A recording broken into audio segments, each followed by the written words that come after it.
Hello and welcome to the next edition of the Hack the Planet podcast. We're doing an actual Ingress episode today, not like that other one that was about the game. We are joined virtually by Eric Michaud, the founder and CEO of RiftRecon, co-founder of TOOOL US, and the inventor of the attack named after himself, among other credentials on this long list. So say hello, Eric. Hey everyone, how you doing? Hey Ben, hey Dan, happy to be here. Hey, and we're also joined today by Dan. Say hello. How's it going, guys? Just so you recognize his voice. So we have so many topics to cover, from stealing cars to tampering with pee.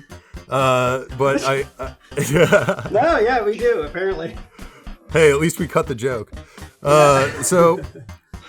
I want to start off, we always ask everybody kind of what their origin story is, how they got into security in the first place, and in your case, like, how did you get into lockpicking?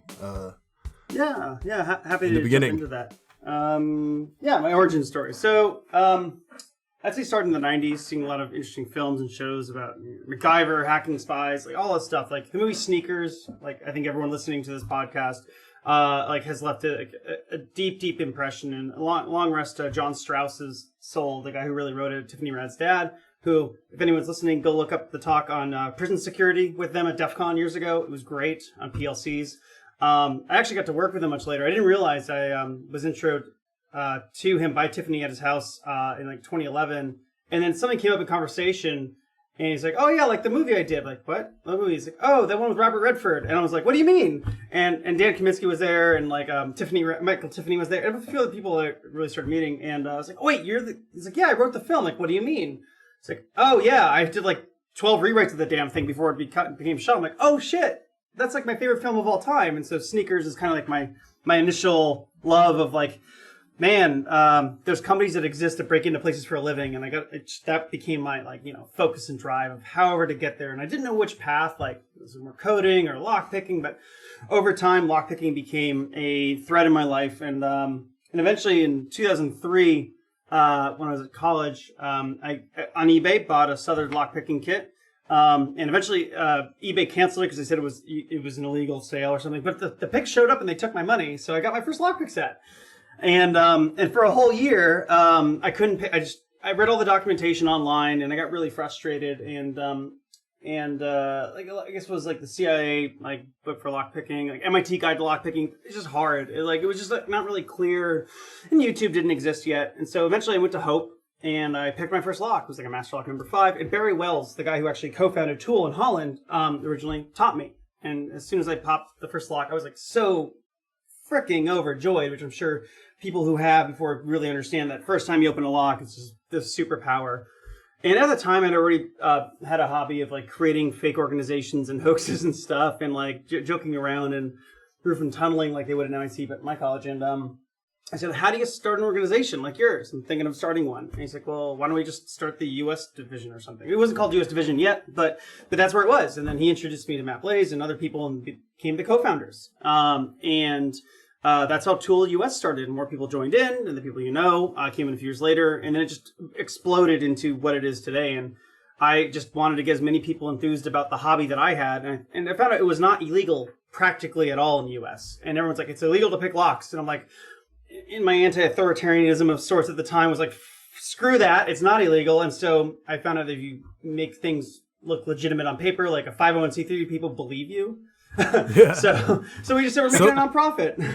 So this is not, don't take this as legal advice. Definitely check in your local municipality or state. Correct. But most of the state laws I've looked at, most of the states I've lived in, when I've looked up the law, it is phrased as it is illegal to carry tools of burglary.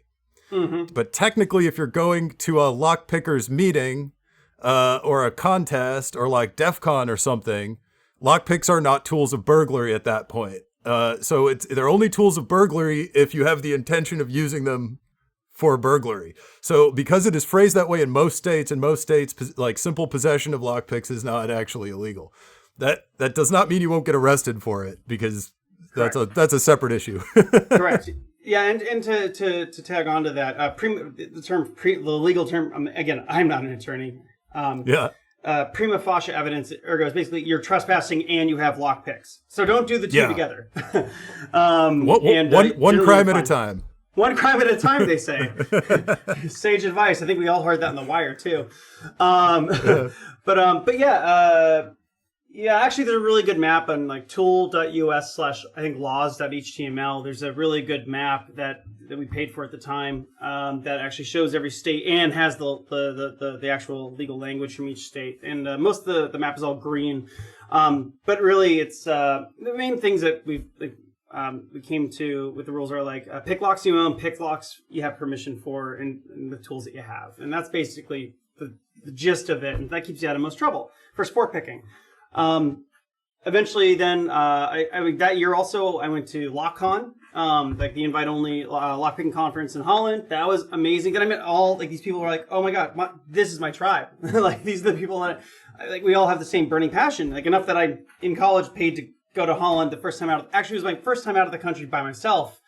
So that was kind of like a big opening. And then I met people there. Then I learned from the German lockpickers who are amazing, the Chaos Computer Club. And I've only been reading about it online. They're like, you should come to the German World Championship at CCC in the winter. And so then in 2004, I went to CCC. And honestly, that's a bit of my origin story of like leading into hackerspaces. But like going there, go to Berlin, seeing C-Base, realizing that you don't have to go to a college to have access to, decent equipment and knowledge at a location. So, and that kind of culture actually really spoke to me way more than, to be honest, DEF CON culture. It's just like it's like almost America against everyone else. It's not against, it's just different. And then also like, I didn't actually go to DEF CON for quite a few years. I mean, I hadn't gone to DEF CON yet, but CCC, I became an angel every year. I helped volunteer and just loved, that became my family, really. Like from Germany to friends in Malaysia all of a sudden, which and then I flew with the Tool guys to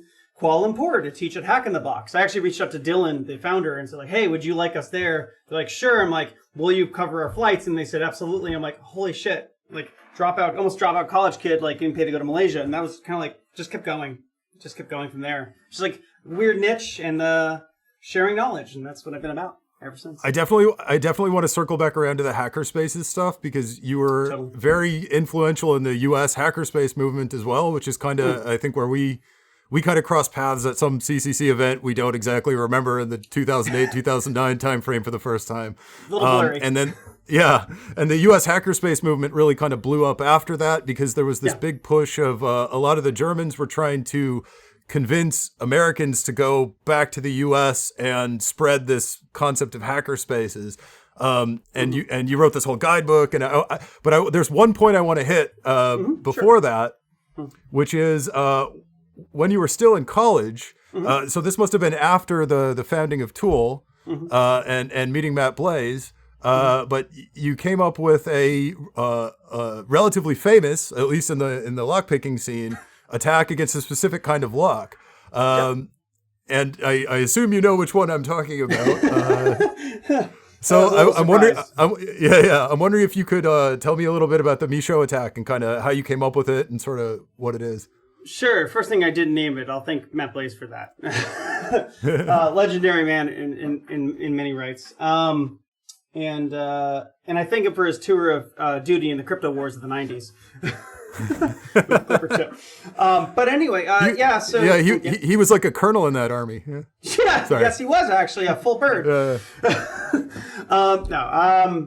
I picked my first lock and just like once I understood a lot of mechanics and realized what was wrong and a lot of the instructions are just like not really well conveyed. And you really have to understand that you have to have your hands on. I started picking everything I get my hands on, like buying so many locks, hitting all the lock shops, and I was like, oh man, I want to get this like Medico thing, and like Medico being a relatively decent locking system from like the biaxial, the M3, and other evolutions past that.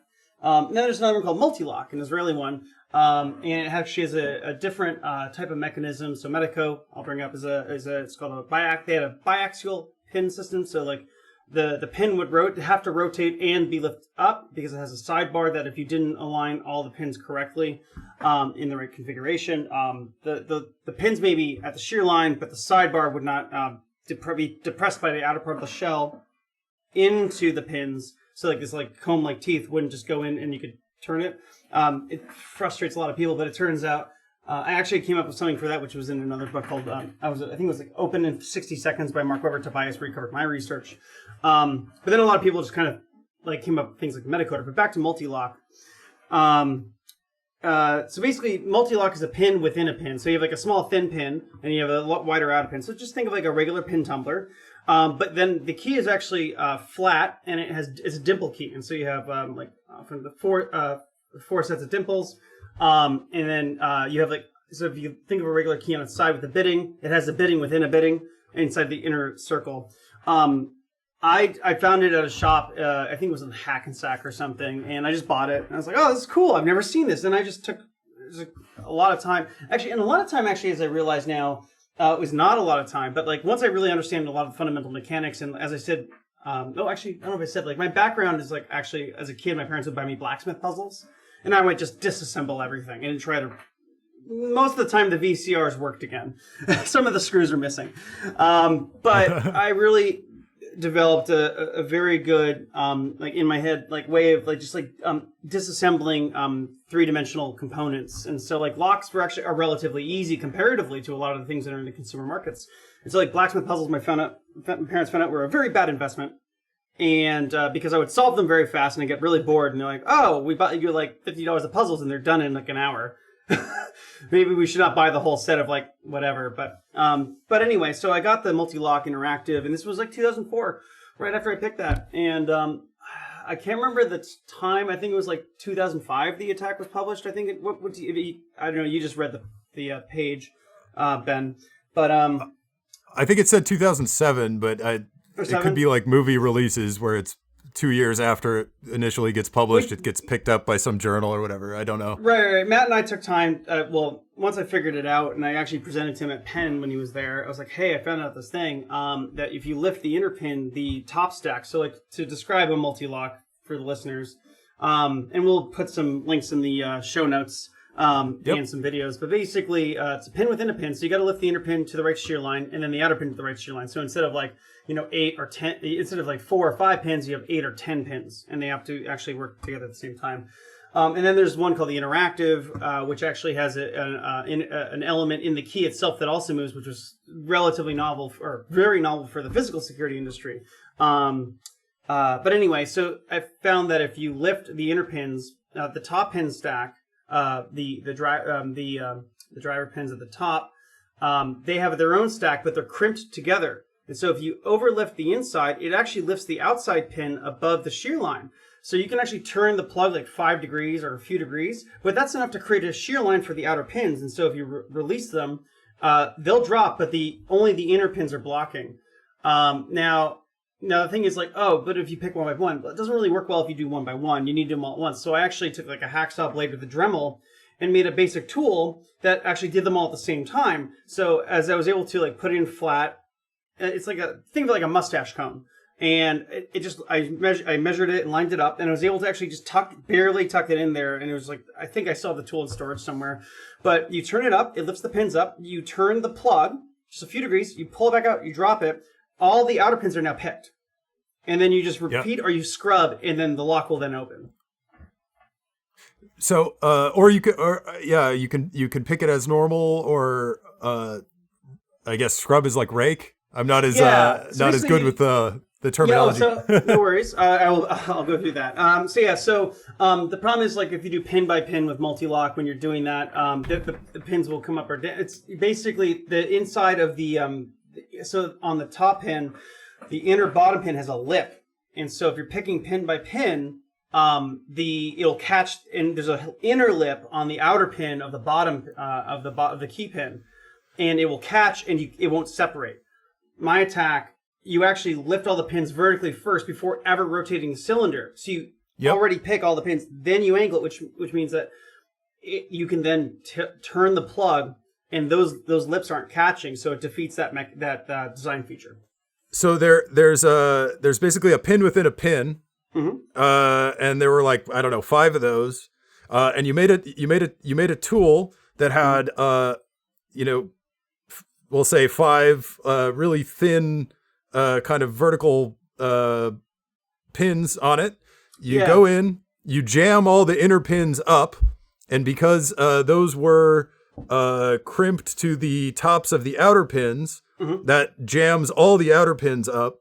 Correct. Then you rotate the cylinder a little bit to catch those top bits of the outer pins.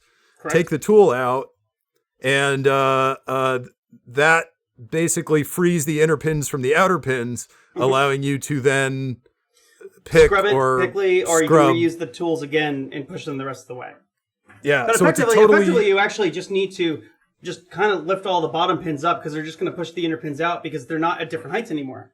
They're all the same height. So you just need to you can actually put a piece of foam in there and lift as long as you have it on a flat piece that's thin enough and you lift it all up. Yeah. So, but it's a novel bypass technique with a tool for a kind of unique lock design. Yeah. Pretty neat. Thank you. Much like mathematicians or virus developers, they're always very careful to give attribution to people who invent things. You know, so you get something named after yourself, like in the big book of attack techniques. Yeah, it's or math equation or math proofs. You know, if you're a mathematician. But yeah, that's neat. Thank you. So then, but at this point in history, you already know about the CCC. You've already been to CCC events through the lockpicking. You've already spun up a U.S. organization based on a European organization. Correct.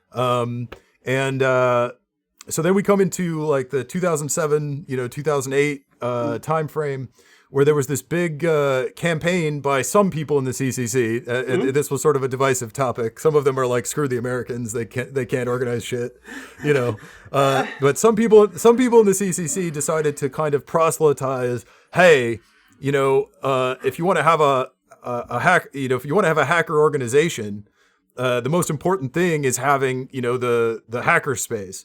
They have this like hacker clubhouse thing that for the local CCC chapter. There's like one in every city in Germany, not just Germany, but also other countries, Austria. Don't forget MetaLab in Austria. Like that's a key one in this story, actually. Yeah. Yeah, MetaLab's great. And so. All these, they invited a lot of Americans to come to CCC events, took them on tours of a lot of the hackerspaces and just kind of showed them how they worked.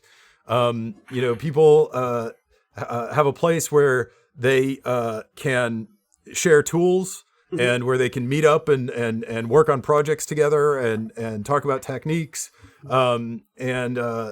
These hackerspaces, just for a little background, in the years before that and also decades back, because they started doing this kind of stuff in the early 80s. Mm-hmm. Oh, but, CCC is way back. Yeah.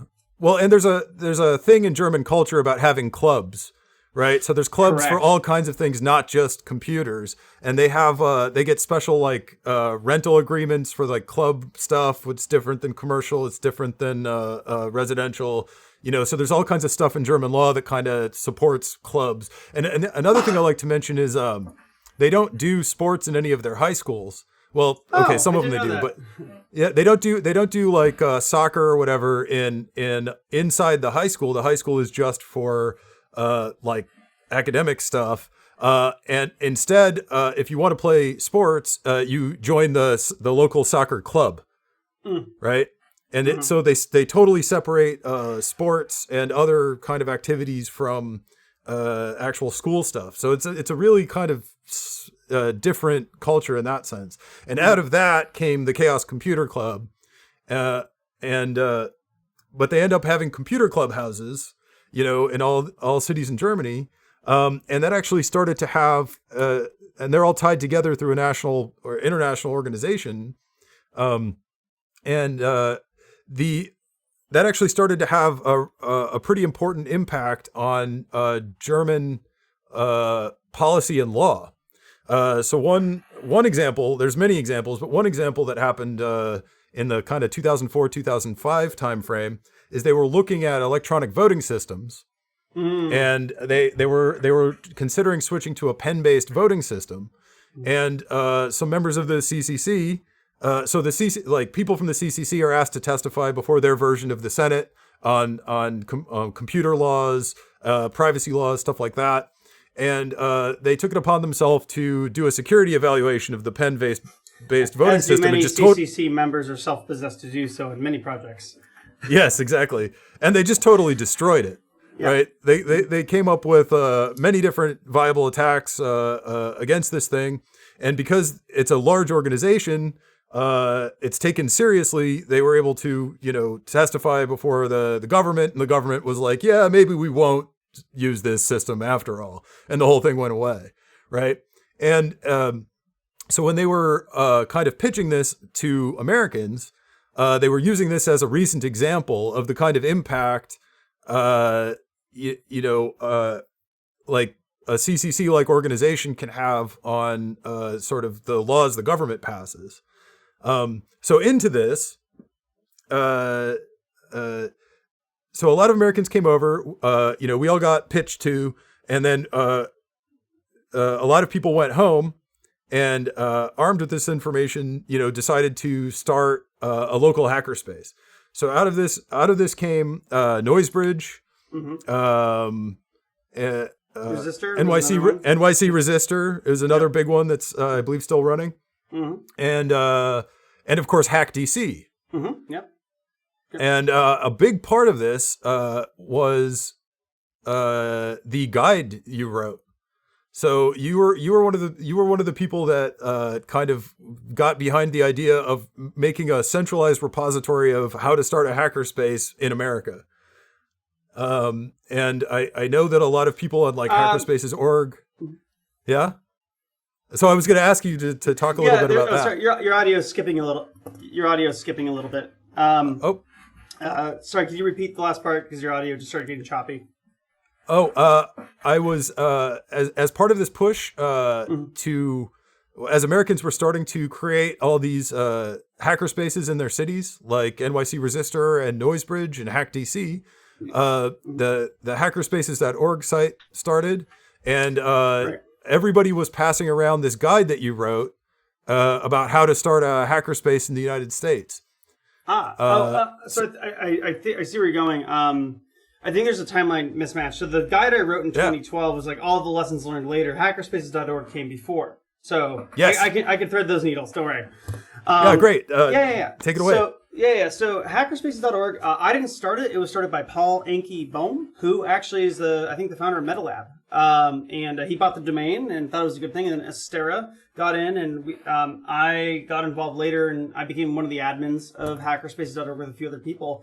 I kicked off, I pitched the idea like, hey, we should have a blog of blogging every single cool project we can find. And effectively, in 2007-8, I had got my first job out of college at Argonne National Lab, where we'll cover some of that fun stuff later. But thank you, taxpayers, for helping me support writing blog posts about hackerspaces during my daytime job.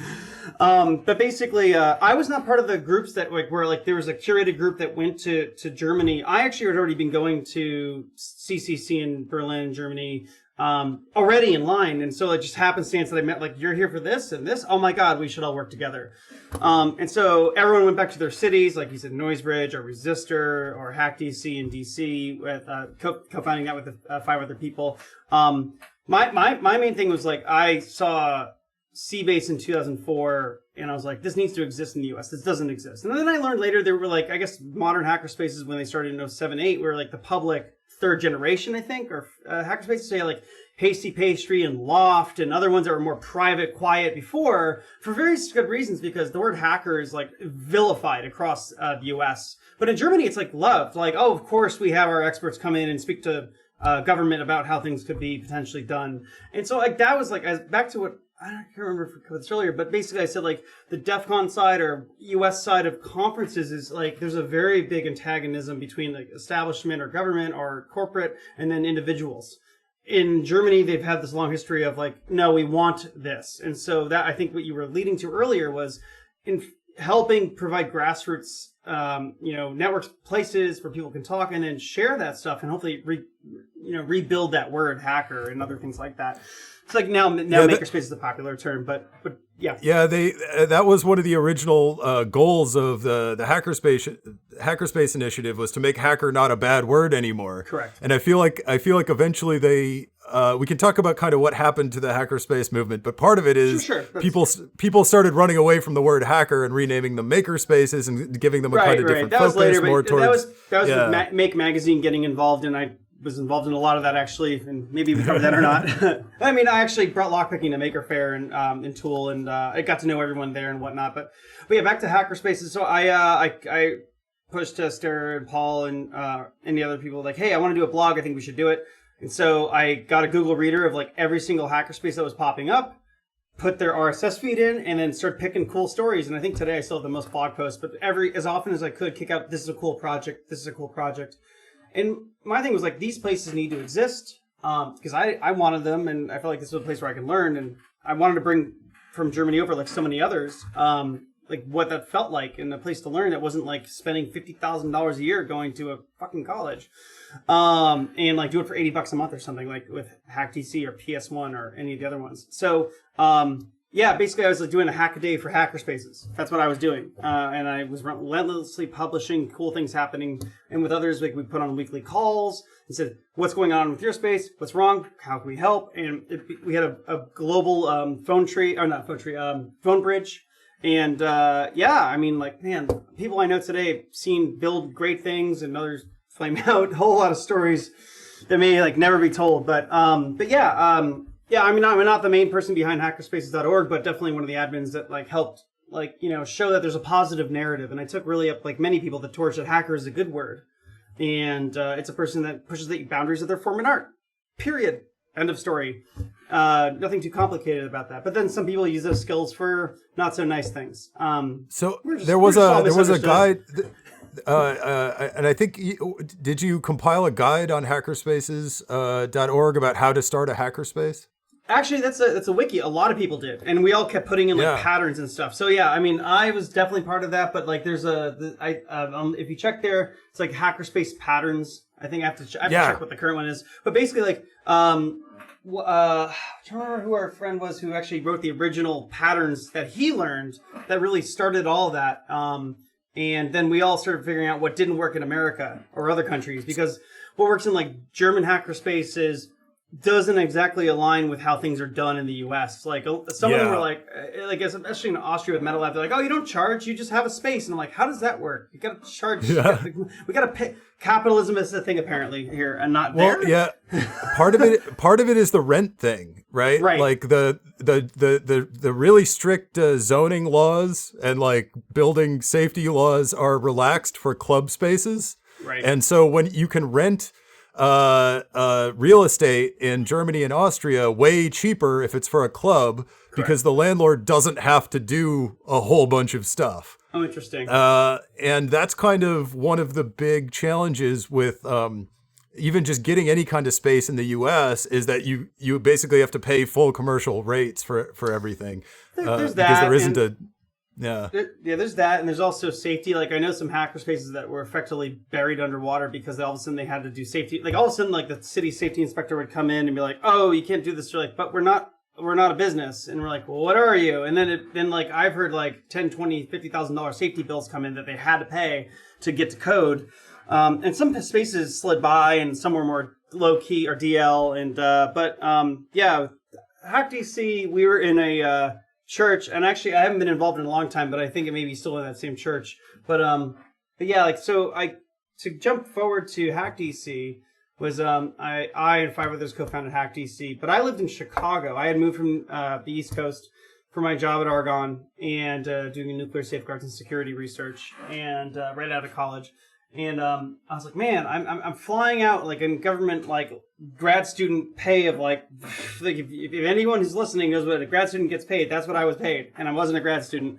And I was flying like as often as I could to DC to help get that up, but there was nothing in Chicago, and so I was like, screw this, I want my own. And so I asked a friend like, hey, I want to do this, are you interested? And this was like I guess like the later end of 2008. And also I like making things like cacophony society style, where you make up like these hoaxes and stuff like that. So I was like, I like coming up with names that stick and seem legitimate. And so I looked through in his friend's living room one day for like interesting history of Chicago, because I was trying to come up with like what would the name be of a hackerspace of Chicago.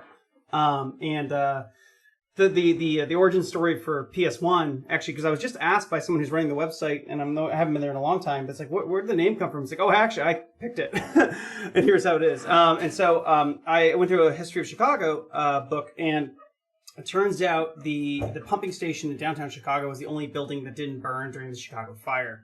The wooden shutters burned off.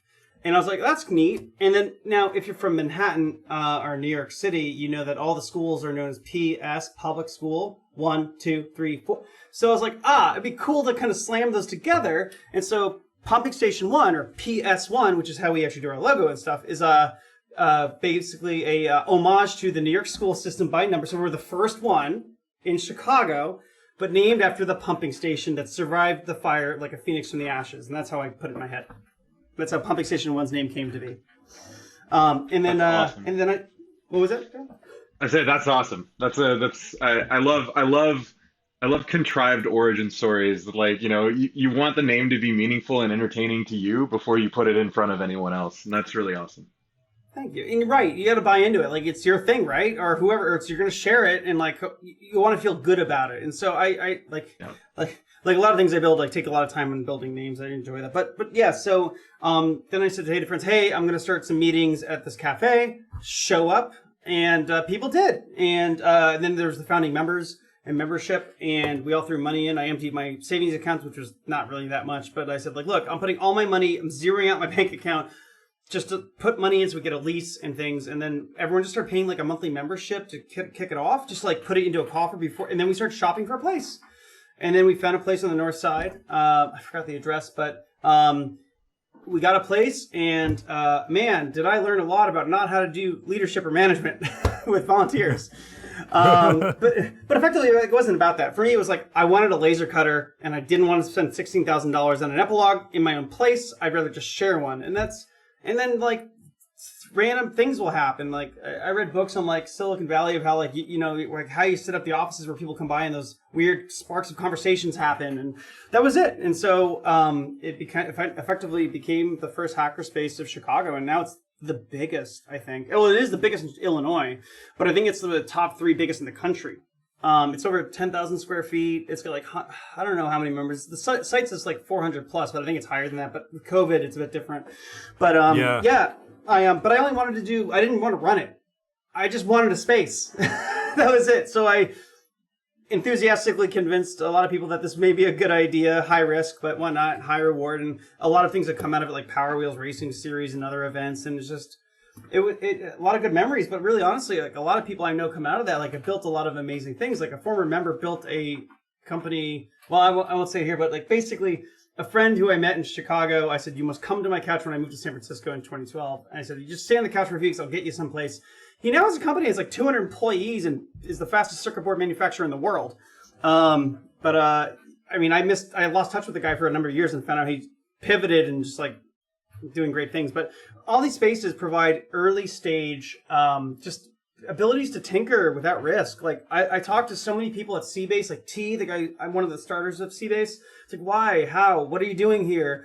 And I really got inspired sitting in like, I know Ben, you've been to like the basement of Seabase, and like, it's like Johnny Mnemonic meets the Low-Techs downstairs and Babylon 5 upstairs, and everything kind of works. And just having a lot of smart people around, and that's really been like driving me to pull these people together. And I mean, I'm not alone. I mean, it takes a freaking village. And honestly, I mean, I ran it, air quote, ran it. I didn't want to run it. I just wanted to have access. And so I took a lot of time, like a lot of people should think about it, is continuity planning, and also like not contingency. There's another word for it I'm trying to recall, but basically when the person steps down, the next person comes in. We spend a lot of time trying to figure out how do we make this last? How do we make this last well beyond anyone's there?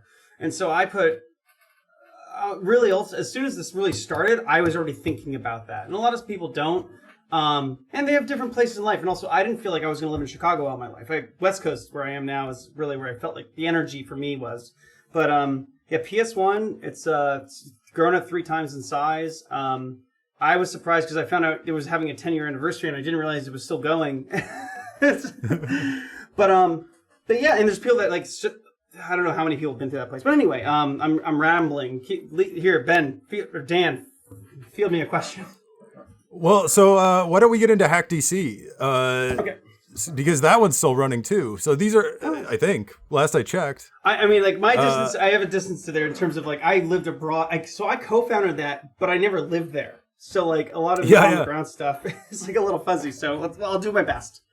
Well, I think Hack DC, that's in Washington DC. I last I checked, it was still running. With Nice. I don't know how well these things are weathering COVID. You know, it's difficult to have a shared space in a pandemic. It's really difficult.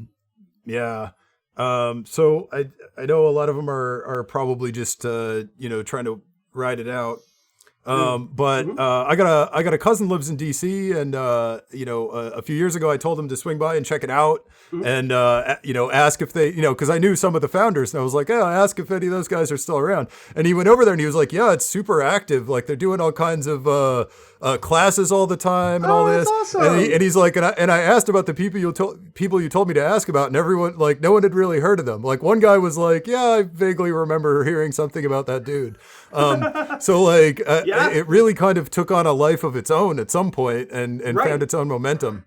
Yeah. I mean, that's what a lot of I'm looking at it right now. It's still at the same church. I mean, I don't know what the current format, but like when we got it was a small space and we had built shelves up and like it was really compact, but the energy just to make it happen was there. So I'm stoked to see. Wow, 12 years on now, man. That's like I'm curious if any of the things I've co-founded or founded will last beyond me. That's like coming on now. Like things I've built are like 15 years old now or 10 years old, or I'm like, it's almost ready to drive. Yeah, actually drink too. So yeah.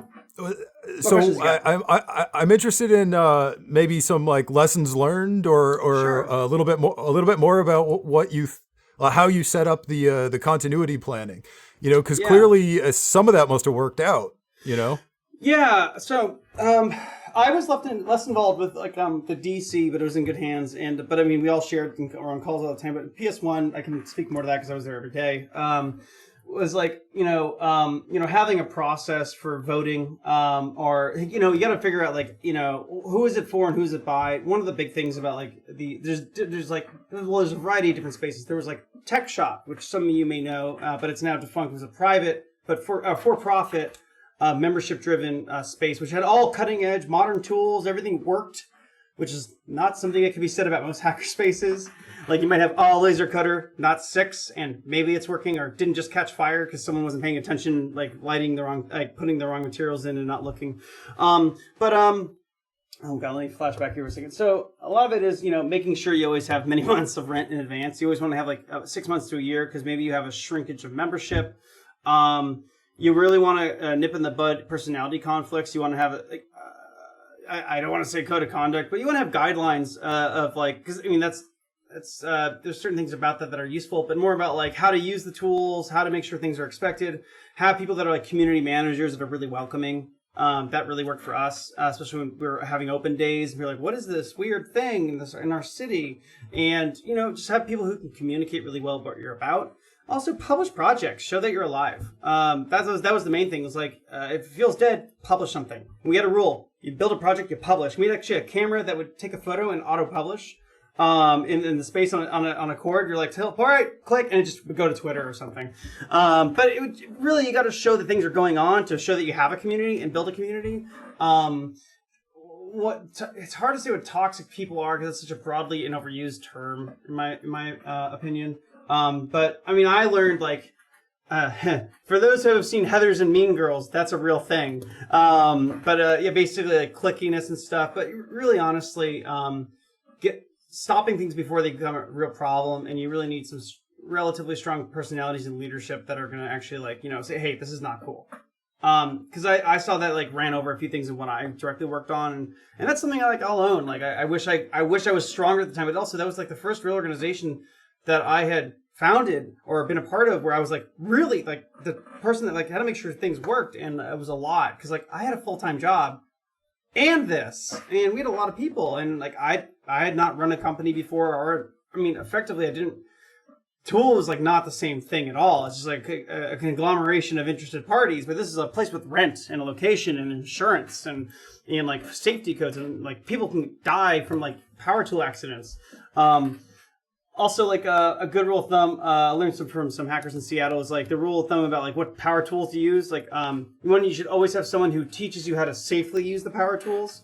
Not just like how to get good at them, that's separate. And also if you have like generic, everyone can access tools. So if a drill bit gets messed up, it's like the cheap bit. But like, if any tool gets plugged in, extra safety class. And we actually had a process that worked.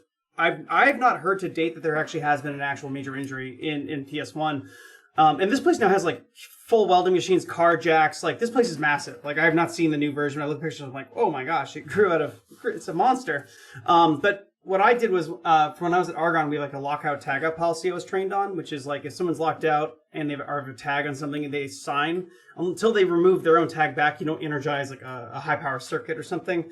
But in a power tool shop, like drill presses or like table saws or circular things that can like get away and like cut a finger off like instantly. If it's plugged in, it's got real amps. Extra training. But also, but the thing is, like, we had a spreadsheet that we made that I think worked really well, and it was based on like guilt and also loss of access. And so anyone could train someone on the power tools, and each power tool, like from the jigsaw or the the drill press, had like a clear laminate with the paper in, and it said like this power tool. And it had everyone's name on there who was certified. And the way it's certified was, and I thought I don't know why I'm picking this one, but I think this is really important about responsibility in a lot of these places, and like also like having responsibility for others. So anyone who is trained on that sheet and is already signed, like got signed up. I'm the master signer for everyone for like most of the power tools at PS1 at the very beginning. Like, cause I already knew how to use all this stuff. And I said, all right, I will train each of you how to safely like turn it on or check, make sure everything looks good, nothing's damaged, turn it on, do a test cut, cycle backwards, turn off, unplug. And if you could do that, I would sign off on you. Now, after that point, I removed myself from signing authority for any person after that. And the way it works is, if anyone wants to, who's not on there, use the power tool, you have to get someone on there to teach you and sign for you. And if you screw up, they lose access. So that means like they have to trust that you're not going to screw up. And that basically, a lot of people couldn't get trained because no one would train them because they were a little risky, and they were like, they weren't. Yeah, it's the endorsement model.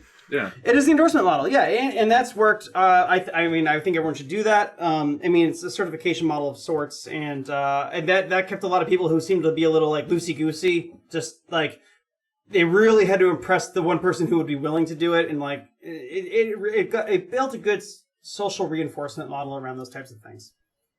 Yeah, I like that, because you're always like one laser cut mirror away from disaster at a place like that. So or shooting plywood across from a table saw, or lost finger, things like that. Yeah.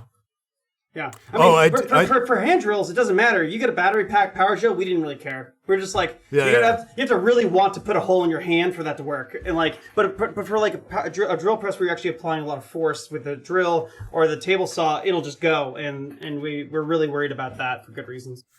When I was working for Omni Consumer Product at one point, they decided they were going to have like on campus makerspaces. Okay. And someone tried to laser cut a mirror, basically on day like one. Shoot back up the tube and ruin it.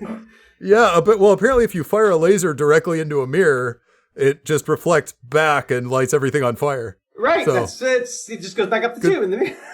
Yeah, good times. But I got to see that the morning after. Like I was going in to like cut some acrylic box or whatever, and they were like, "Oh, this is closed," and it was like literally half the room was torched. It was pretty impressive. Yeah, I think we got some really good laser safety standards from the folks at NYC Resistor, because I think they were the absolute first one to buy a full Epilog. Like everyone wanted an Epilog 100, I think it was 100-watt laser cutter, and there were some problems. And so one is you learn with laser cutters you can't do like PVCs, or like you can't do moleskins because it's not leather. It's actually it'll turn into chlorine gas because it's vinyl. Yep. But basically, you need to have a separate room for noise, but also all the dust, and then also you need a webcam facing it at all times, because if you're not going to be in the room, you've got to have a live view because a lot of fires start. And so everyone started mimicking that. And those were good lessons that they taught, and went up to the wikis and stuff. And yeah. And then forward from all the lessons I learned, which has been so long now, I actually wrote a long series on Adafruit's learning system. I'd like to say thank you to Phil Cherone and a little more for saying you should do this. We'll pay you. I'm like, all right, cool. All right, fine. Like, because you've done so much, like you should really put all this down before it gets lost. And so I basically wrote down, like, if you're going to start a space, like how to start a hackerspace. 101, basically. We'll put it in the show notes. But that was everything I learned of, like, do this, don't do this. These are more guidelines in some cases, things you should do. And a lot of it actually was learned from me after I left Chicago and A&L and PS1. And it was, I toured the country for 2 years in a car. And I went to as many hackerspaces as I could to teach lockpicking to pay my way. But really what it was is I just wanted to go see the country, just dart around for 2 years. And I did. I was like almost a new city every 3 days. And it was like Austin, San Francisco, Seattle, and running around. But honestly, what I found I was really doing was I was teaching a paid-for lockpicking class. So like I helped push this model to a lot of spaces. And the ones I did work with, including Dallas Makerspace, which I think is the biggest hackerspace in the country, because everything's bigger in Texas. I was their first paid class, and they were like, "Oh, we don't know about paid class." I'm like, "Look, the membership pays for the base, but you get nothing else." So, and everyone wants to teach, but like sometimes you don't have good teachers. And so basically what we said was, well, if you have someone who's like an in-to-can good workshop or training, like an hour or 3 hours, and it's like something, it's a skill that you leave with something new and it's structured and clean, you charge for it. And then you split the fee with the house. So like if someone wants to teach a class and you don't know how good they are, they got to teach it a few times for free. And then you charge, and it'd be like $50 or $100, and then you figure out the split, and it can be from 30-70, 60-40, 50-50, whatever. I mean, with the lockpicking stuff, we had to actually cover more costs because we had like actual tools people would buy. But I went to practically most hackerspaces in the country teaching a class, but it was more teaching everyone who's running the space, like, look, this is what a clean course can look like, and do it but do it for laser cutting. Like, have a nice, like, you want to make a blog with laser cutter, $50, and then you get a thing. And the ones that started mimicking that model are still, most of them are still around today, and they're doing pretty well. And it also solved a lot of the money problems that they had, actually, which was like, we're so thin on cash from membership fees. I'm like, well, you got to throw some more stuff in there. Right. I think like the vast majority, just numerically, of hackerspaces that started in that time period probably are not running now. So yeah, I think it is. I think they fail at a rate similar to restaurants. You know, and a lot of it is they didn't open it up enough. You know, there was no continuity. Some of them run into you know, like zoning problems or safety regulation problems. Right. But I think it's really significant that a lot of the ones that you were involved with are still running now, like a decade later, against all odds. I think that's like really impressive. Thank you. No, I mean, I mean, I'm just shocked, but thank you. I mean, TOOL's still around. I left that, and I think it was 2013, 14. I was like, all right, I got a good run. Moving on. And then, yeah, there's some good stuff. I don't know. I generally focus on, like, my general North Star is, like, how can anything I work on, how could it better others? I mean, that might sound very, like, virtue signaling. I mean, I'm a vice signaler personally. But no, honestly, like, I like working with smarter people than me so I can learn from them. So give me a call. Show me your projects. I'd love to see them. But that's actually, like, why I started working in hackerspaces, because, like, I didn't want to go to a school like SAIC in Chicago or SCAD for design or Penn, because I just didn't want to go through that process, and I got really tired of academia. And I'm a hands-on learner.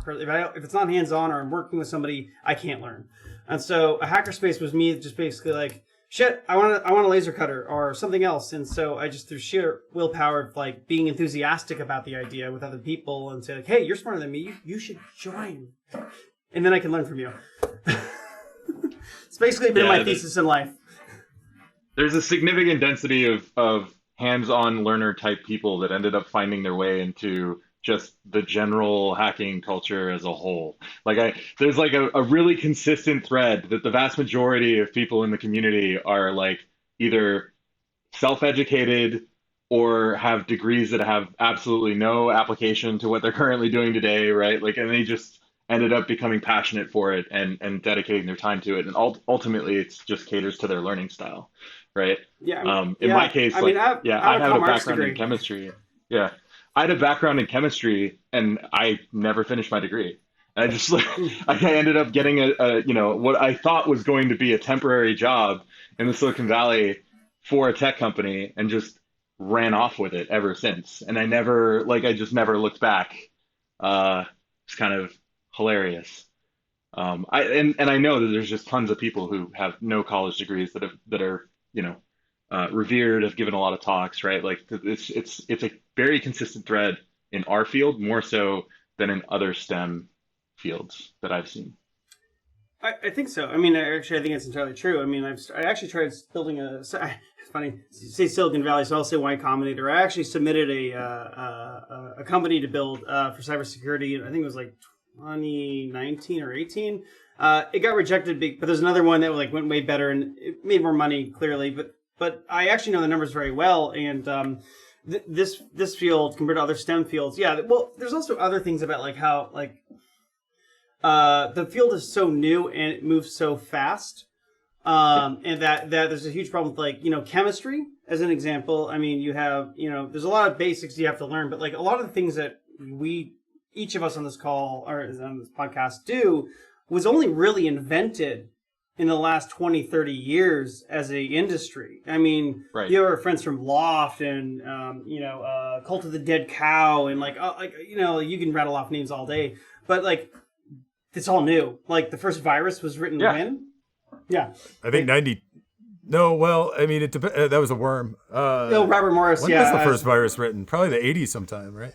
Yeah, so the thing is like compared to, we're young. I mean, like cybersecurity as a field only started in information security. Well, information security is more broad, but we're fairly new. So like you go look at any of the schools where I guess at the time they started doing NSA accreditation. There weren't really many grad programs for information security, period, or any that were good. And I'm sure you two can speak to that for quite a while on this. Yeah.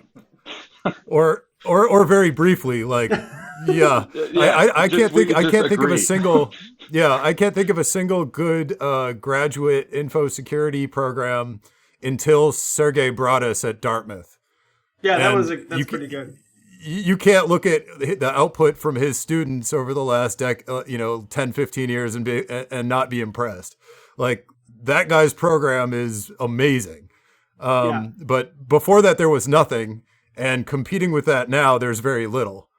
Like all the weird machine stuff, that guy's just crazy. Yeah, Langsack. He crazy good. Sergey gave me a ticket to go to Langsack at Usenex. I was like, I'm not qualified for this. He's like, you should come, and I'm like, okay.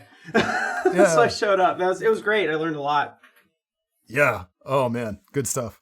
Yeah. Yeah, well, I did kind of want to go back to just one more thing on hackerspaces. Sure. Like, although, the hackerspace movement, there was kind of a big boom, and then some of them that got established are still surviving now. Right.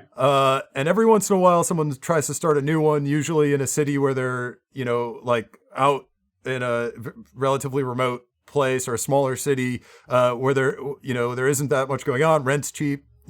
Sure. You do see some new ones formed, but what you really saw is like the makerspace thing kind of took over, and I see a lot more kind of new makerspaces forming, and some of them try to be commercial, and they usually kind of fizzle out.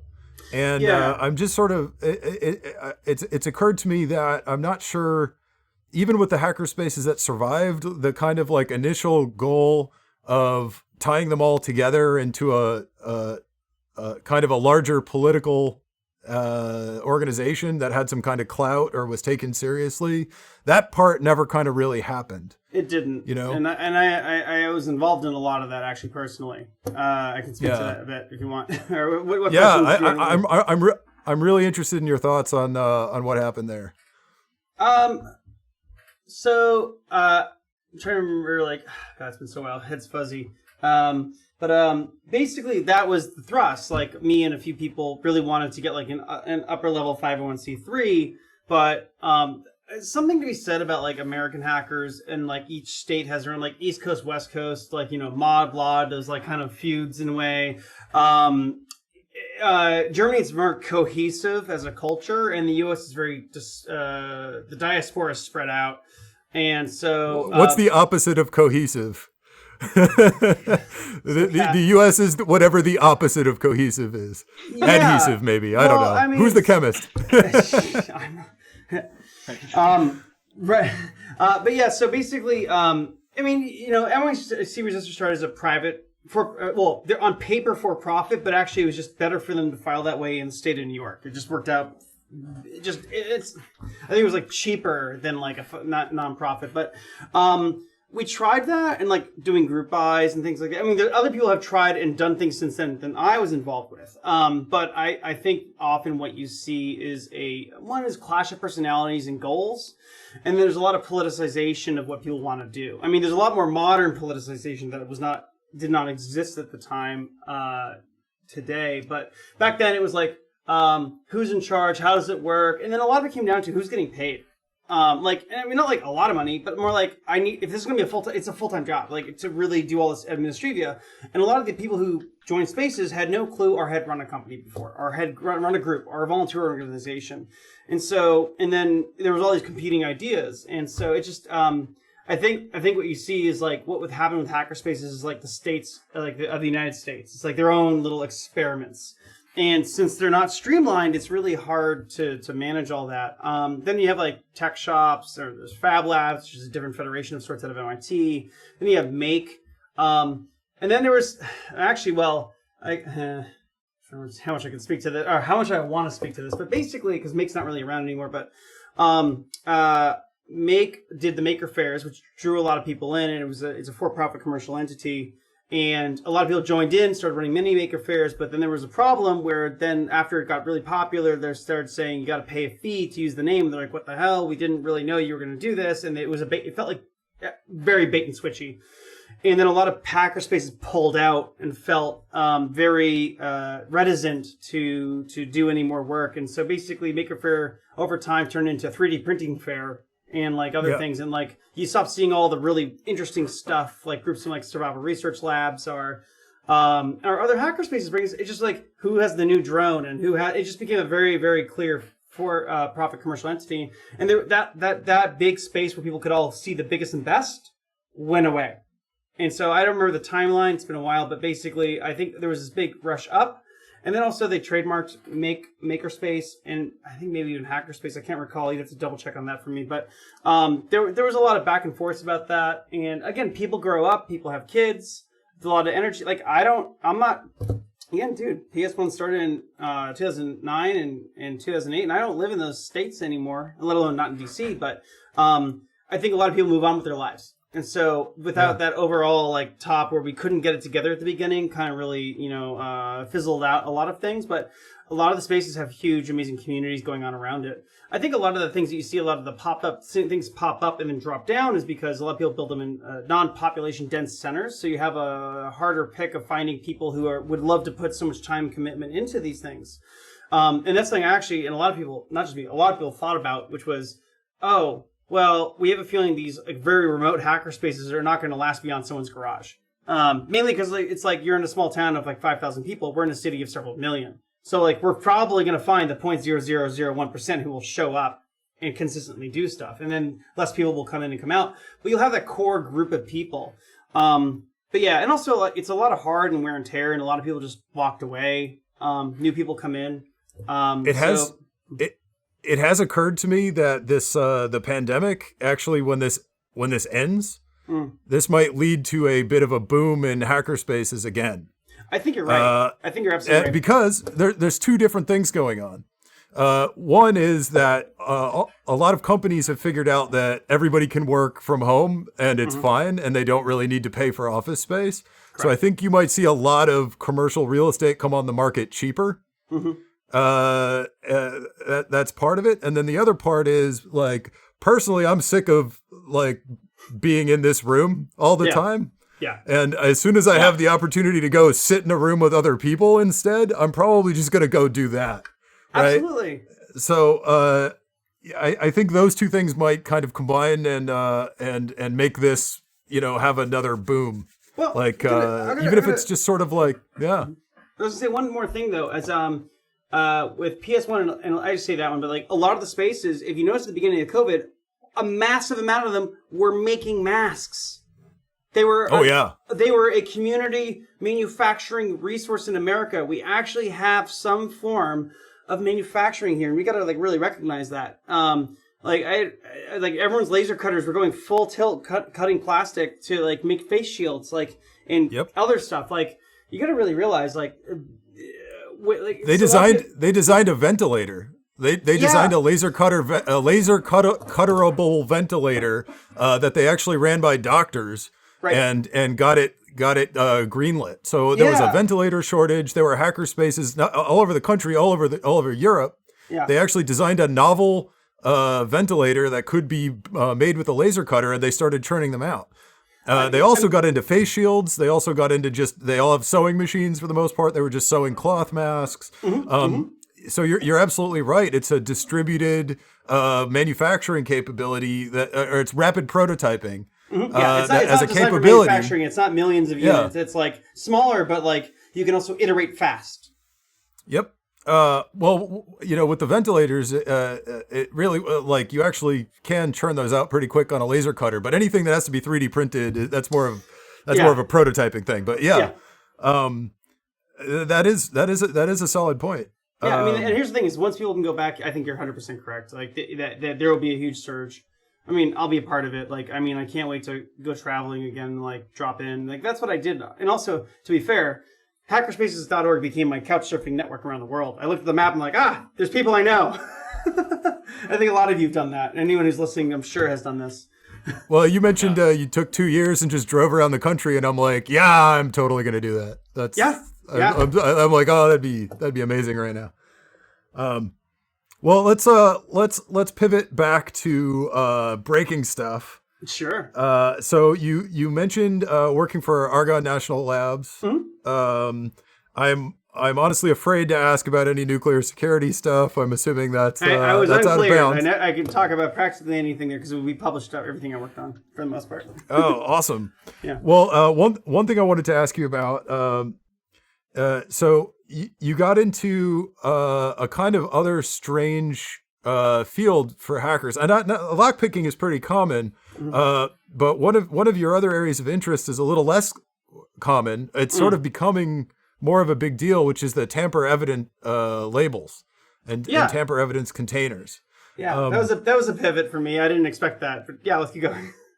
Well, so I know that you wrote this paper on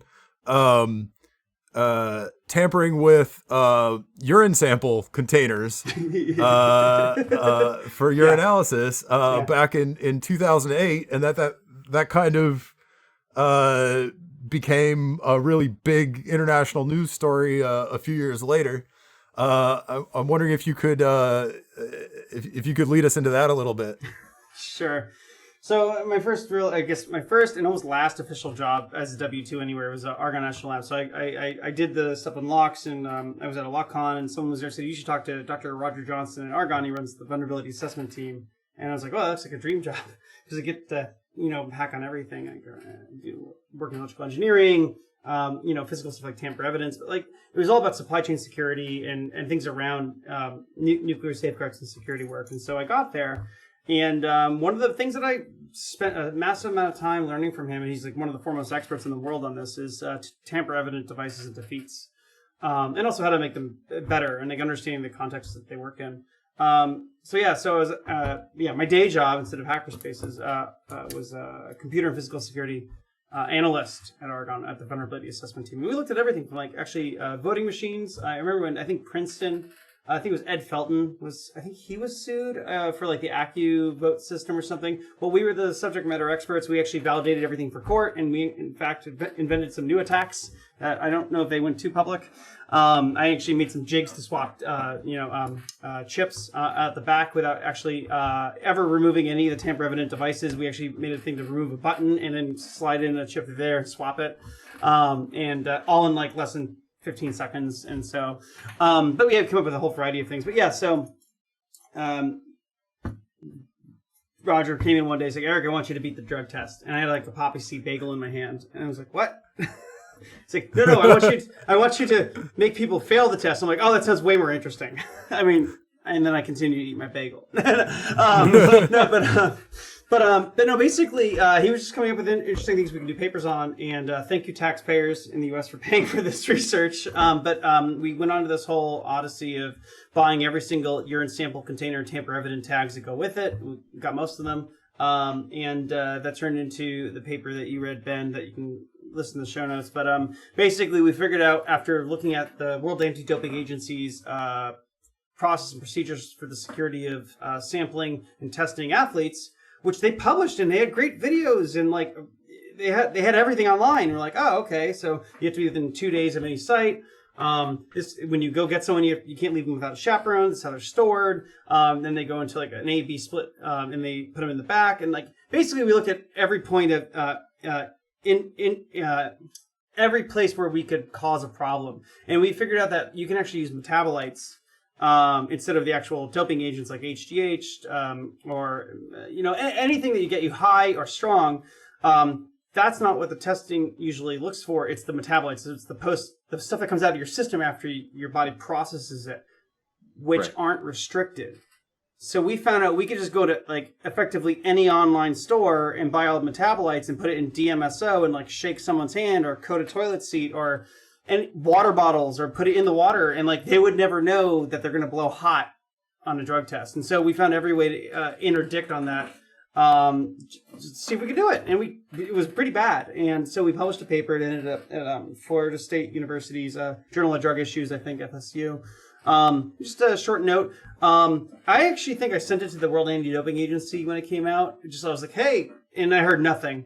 But then Icarus came out a few years ago, and I was like, oh wow, because when the Sochi Olympics came out, and then there was supposedly maybe some tampering with the Russians. It wasn't really a big deal yet. It hadn't gotten blown out, but I was like, I bet I know how they were doing it. and then I saw Icarus earlier this year, and I was like, I felt vindicated because I was like, oh my gosh, equivalently the FSB almost used my paper as a playbook, but they were doing it for a long time, so we're kind of just putting some light on it. But yeah, that's some of the work I worked on, which is exposing that these are problems and how we can hopefully improve them. So Icarus is a Netflix documentary from 2017 that goes into, it started out trying to be a documentary about the guy making the movie was, I think it was about Lance Armstrong or something. So he actually went through a doping regime himself. Oh, Brian Fogel, the director, he's a cyclist, and he's I want to do it clean and then get doped and then record it as a documentary. Yeah, exactly. But so he meets up with this Russian doctor who's just a totally adorable personality, loves dogs. He's a funny dude. And this doctor kind of helps him set up a program so he can dope and still beat the tests. Mm-hmm. But then the movie ends up, that whole thing, the initial premise of the movie is over in the first 20 minutes, and it takes this turn as more news comes out about the Sochi Russian doping scandal, and the doctor he's talking to is kind of implicated in that, and the whole. Well, he was actually the director of the Russian Federation's WADA clinic. Yes. Yeah. And the whole the next 2 hours of the movie is actually a really in-depth. It really goes in depth into exactly how the Russians were beating the doping tests. Mm-hmm. And at one point, the most interesting point that kind of I think your paper touched on is they were really they were doing an A sample and a B sample and all these other details, mm-hmm. But they were putting samples into these supposedly tamper evident jars. Or tamper proof, actually. They say like there's no way to do it without breaking them. And keep going, they were opening the A sample and testing them on the spot, and then they were keeping the B sample like in these, quote unquote tamper-proof jars. And apparently the FSB like installed a special fake outlet. They installed a fake outlet to pour out the A sample into, and then replace it with clean urine. And then, but the B samples, they actually had someone go in the middle of the night and take all the B samples out to the FSB office, then open them because they figured out a bypass, and then replace them with clean urine and then put them back for long-term storage. So even if they went and tested the B samples later, like they would show up clean. And also as part of this is, I imagine they've been using different techniques over the years, but they also mentioned in the movie that the Russians have been doing this habitually since 1968. Yeah, so it's not like we weren't coming up with anything new, I think, at that point, but we didn't know. No one knew. I mean, effectively. Well, I mean, I think the thing that was new was the specific attempts at making tamper evident or tamper proof containers. And also in the movie, they go into the bypass the FSB came up with did leave very small, almost unnoticeable tool marks that they did find. They went back and looked for later and were able to find. But it was a really fascinating movie, and it kind of speaks to the potential importance of tamper evidence as a topic. So I also know, like I knew you from the hackerspace stuff, and I knew you from the lockpicking stuff. But we crossed paths at one point on the tamper evident label issue, and I was like surprised. I was very surprised. I was like, oh, this is a whole world I know nothing about, and this guy I've known for a while already is like an expert on it. And I was like, well, where did this come from? ADHD. I have a lot of spare time. Yeah. Well, so I wanted to ask you a little bit about There's also just like there's a relatively narrow commercial market where there's a few companies. I know Brady Corporation is one where they make tamper evident labels for things, where they're supposed to be difficult to remove without leaving some kind of proof that they were removed. So you're not supposed to be able to like remove them and replace them. Right. And I know that that one of the topics in that is solvents. Right. And they say that there's a solvent for everything. There effectively, there is. Or it's in combination with other things under pressure. I mean, there's stuff I'm working on nowadays with epoxies that I didn't know it existed because I don't think it did. At least for certain combinations of epoxies that are new to market. But yeah. So I have a very limited knowledge of solvents. I know about acetone. I know about rubbing alcohol, and in some cases like water. And then when it comes to like chips, I know people use fuming nitric acid and for that black. I hear that. We have a lot of friends that do that, and that scares the hell out of me. Yeah. Also, you could tell people having burn marks on their fingers who do it. And then the other one, for the flip chips, you have to actually burn through glass, and glass is usually the thing that you use to contain acids. So I know you need to use a very special hydrofluoric acid to etch through glass. It's called Piranha. Yeah. You can look it up. Mythbusters did an episode on it, and they would like not tell you how it was made, and you can Google it and hit it on Reddit or something. I always get someone else to do that, because the one thing I know about hydrofluoric acid is that your body can't break it down, and if it gets in your bloodstream, it will dissolve your bones. So there's actually a very famous picture. That scares the hell out of me, that stuff. Yeah. There's a famous picture of a guy who had a hydrofluoric acid exposure holding up a boneless finger, like kids do, I've heard that. I just like don't do glass etchant.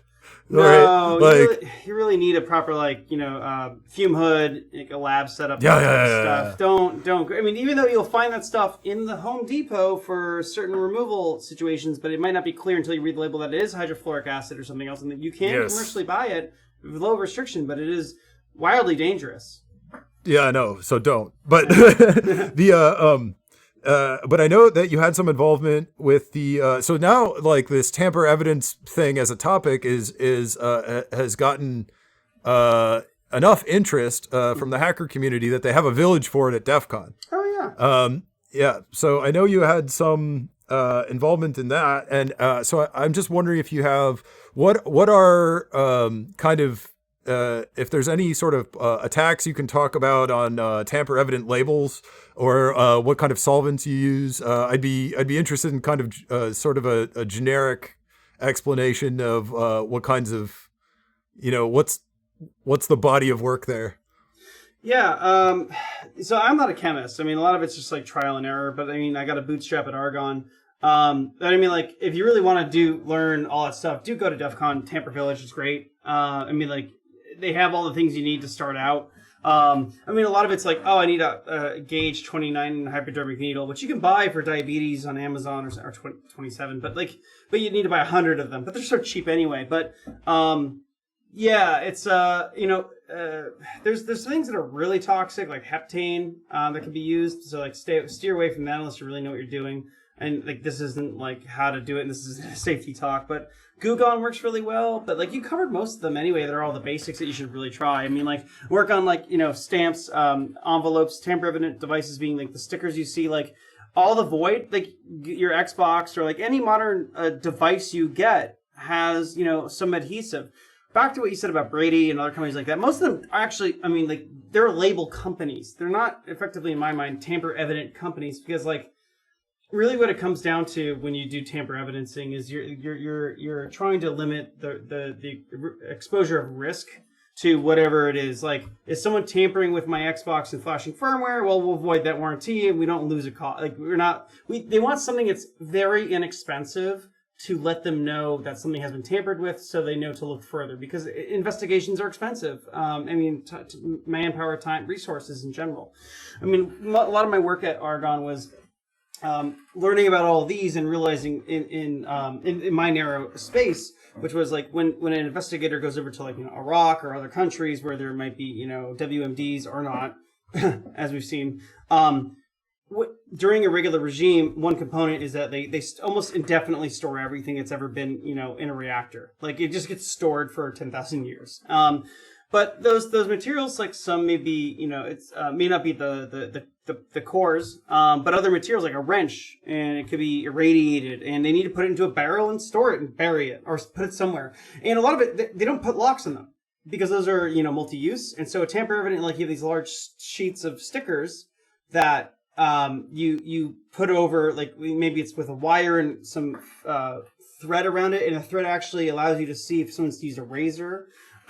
Basically anything is a tamper evident device, like a piece of hair in a doorway, and you lick it, and if it stays there, if it's gone when you get back, someone had probably messed with the door. That's just an example. But in terms of like tools and things you would use, like acetone, heptane, again, very careful. I think it was B-heptane. Be very careful around that. Like, don't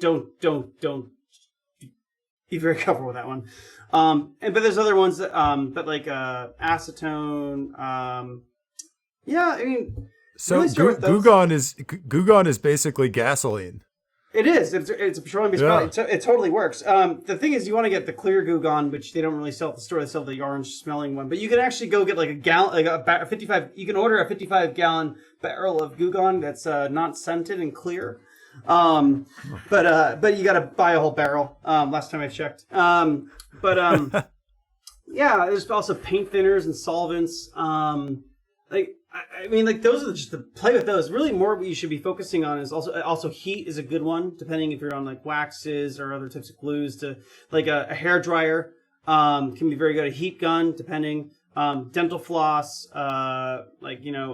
Ivory's hard to get, but like plastics that don't have adhesives to stick.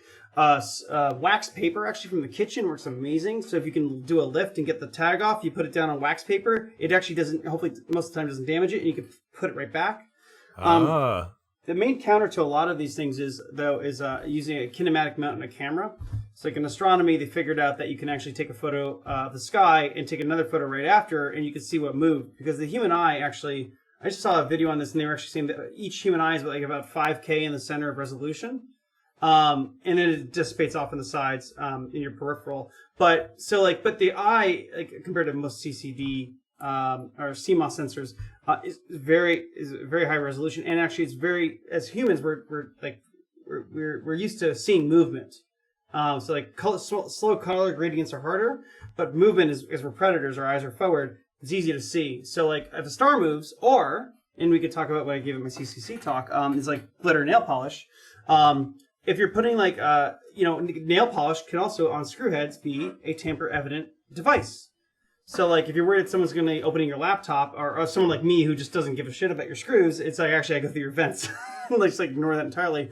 But if you're worried about someone taking off the back plate, and you put like glittery nail polish, which is like a non-deterministic pattern, and you take a photo of it, and someone removes it, puts another drip on, the glitter is not going to be the same, or it's incredibly difficult to mimic. This is, I mean, I know this stuff seems boring to you, but it's totally fascinating to me because this is like the things that are considered normal in a field I've never known anything about. Okay. Yeah. It's like, do you want to take a break? So we'll be back after these messages.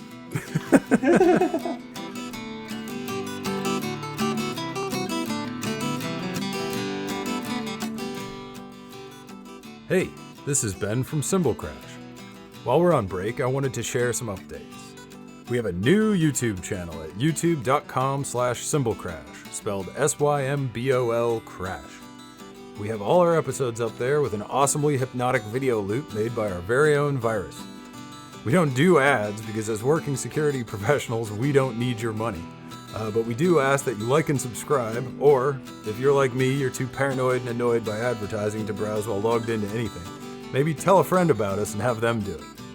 You can also have your friend follow SymbolCrash1 on Twitter, or check out our site at symbolcrash.com for the links we post for each episode and the occasional blog post or online event we run, including the monthly hardware hacking workshop. We're also doing a survey. What is the biggest what the fuck you've seen on an engagement? Either the funniest or scariest thing you've seen so far. Leave us an audio email, tell us your story, at podcast@symbolcrash.com, or call the Hacker Helpline and leave a message at 206-486-6272.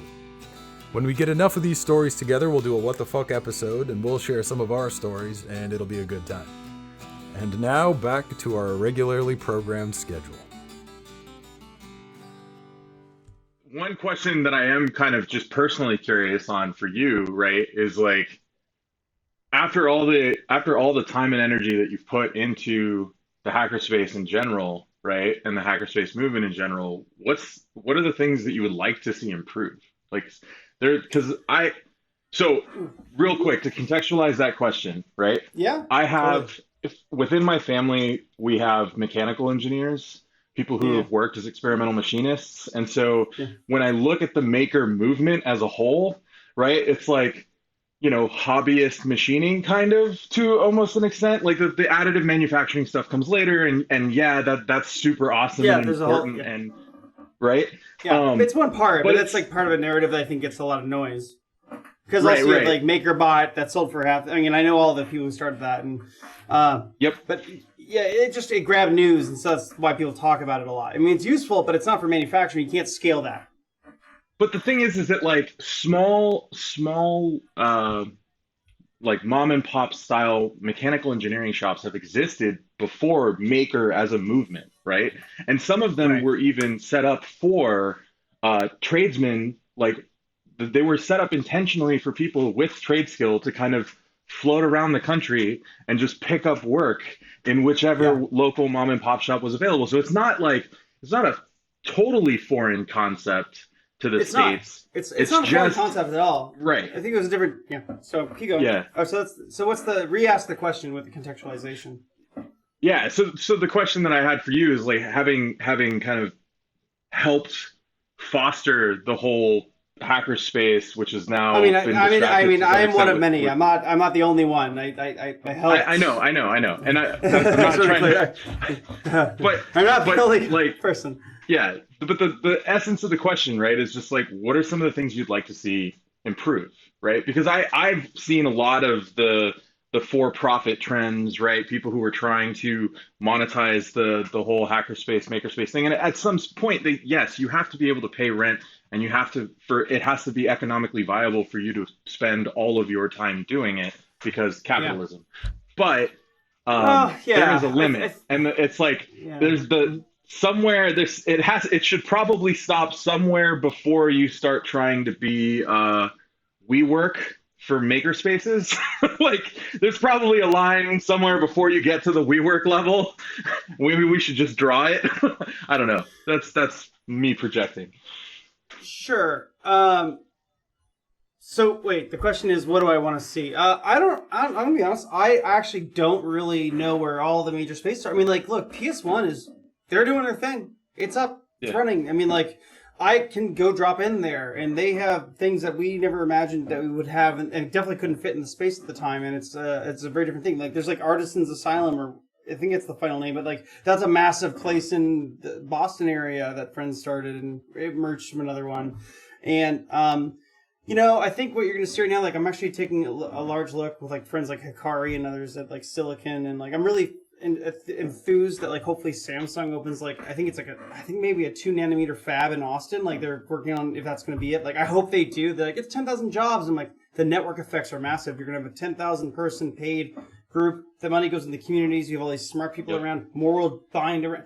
Like, honestly, we really just need to be focusing on like detaching from that link. I mean, I'm not a jingoist. I'm not like saying like, China bad. Like, there's a lot of benefits to a lot of it, but like what the hackerspaces were about, like, we lost a lot of this already, and we knew that. And you need to have a place to tinker that doesn't have any real mission other than have a place to tinker. Because as soon as it has a mission, you have a number. You got to meet that number, or whatever that is, or KPI, or right. But I mean, like, I think a lot of the spaces that are there, we're going to see a resurgence. There's going to be a lot of failures. I mean, as we learned in doing any projects that are like experimental, when it's direct engineering and we're solving the problem that we know that's scoped correctly, sure. But we never fucking knew that there was going to be rep wraps and like fucking maker bots and like turn into a whole thing and quadcopters. And like, I was watching quadcopters at CCC before any of the companies existed, including 3D Robotics and DJI.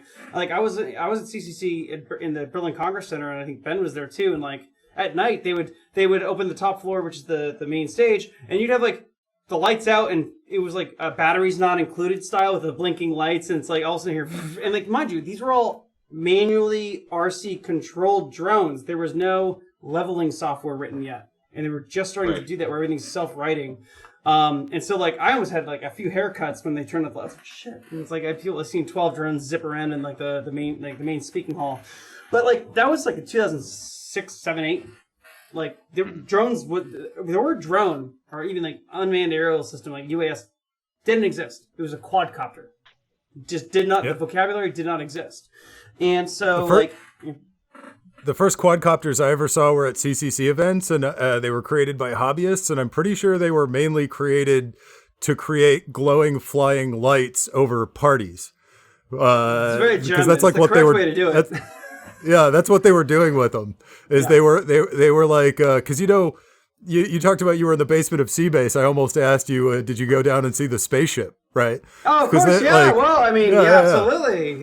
The first quadcopters I saw were basically a lighting effect at a CCC party. Yeah, like LED strips, and they were having a lot of fun with it. Yeah. They had them glowing, and they had them flying around like UFOs, as part of the theme. Some of them had sound effects too, and I was like, oh, it was like literally batteries not included the movie. If you remember when the light would go. I love that. I love that analogy. That's like I love that movie. If you've seen the movie, that's how I felt. It invokes the right mental image. Yeah, and so I was like, I'm literally seeing cutting edge, and like, little did I know that there's Reapers and Predators, and like, but those were like, the RC and rocket people go that direction, but this was a whole new thing, and that's why I was so excited about Hackerspaces. Like, we can have a workshop to try out these things, and we can digitally share stuff. Like, I tried working on video walls that some worked with a lot of people and some didn't. But anyway, back to your core question, Dan, about like, what do I want to see next? I don't want to put a thing on there to see next. I just want to see the spaces exist, grow, have solid communities. Mind you, every space is very different. I mean, that's the thing. Like, that's the thing about like the CCC in Germany. I think also because you had a whole thing with like the wall was up. There's a lot of history. It was a certain type of community. The US, we didn't have that history, so we also have like a very individual type people. And some people are like very activist or not activist, anarchist or not anarchist, and you have different flavors. And you know what? You maybe see things like RatNet from Ben and Virus, and like that came out of not really a hackerspace, but those people also build other, and like you just see so many different things, and it's all very open sourcey for the most part. Then you have Hacker Dojo, which is more private for profit, but it was open in Silicon Valley. But I just kind of want to sit back and keep watching. I think it's doing okay. Yeah. Like we're having I don't really think it's a down period. I think it's like everyone's like, well, we have COVID, so you can't really. I'm just really excited to see Starlink go up, because maybe you could pop up a hackerspace compound in the middle of Wyoming that you just have. It's just like the things have changed now, because like I don't know. I mean, like I'm in SF. I just moved back to SF after almost 2 years. And, like, everyone's left. But, like, I have a much better, stronger community of people who already wanted to stay here and stayed here. Like, the people who are more like, I have a tech job with a big salary and I can live wherever. I moved to Austin or Taos or somewhere else. Like, those people really weren't here for the art and the culture. Unless they had a family and they really need to for the other stuff going on. But, like, I don't know. Like, Noise Bridge went away. And so, I don't know if I don't have a solid, like, action plan answer. But, like, my thing is, like, I'd rather just sit back and see the next generation pop up and see what they do and jump in. Yeah. Like, I don't have to go lead it. I mean, like, back to what I said at the beginning. I started it, but I didn't want to run it. I just wanted a place. Yeah. My job is done. Yeah. It's awesome. That's it. I mean, like, I can go back to PS1 now, or I can go to another hackerspace, and, like, I can look at the map, like, what? There's one in Sao Paulo. 3 of them. Actually, I did that when I went to speak at You Shot the Sheriff. I was like, what hackerspace is here? And I dropped in, they were so fun. Like, they were like, we got these parts, and we're trying to do this thing and that. I'm like, I just honestly like to see them. I think people want to, like, have things come together, but I think COVID brought people together a lot with the masks. And that really showed that what we really all wanted was, like, some other form of small artisanal manufacturing base, but really a place for ideas to rub on and, like, get out. Like, we had pottery, coding, free servers, like kiosks, like welding machines. It was like, I always try to sit at the middle of, like, how could this one thing slam together with this other thing? And, like, what's happening is, like, here's a cool one. Dan, where are you? I'm based out of Seattle. Cool. All right. Yeah. So Austin, Texas is now the biggest boom town in 50 years in the U.S. Yep. And so, Yeah, like, I'm all of my friends who stayed stayed there, their, like, property values are going insane right now.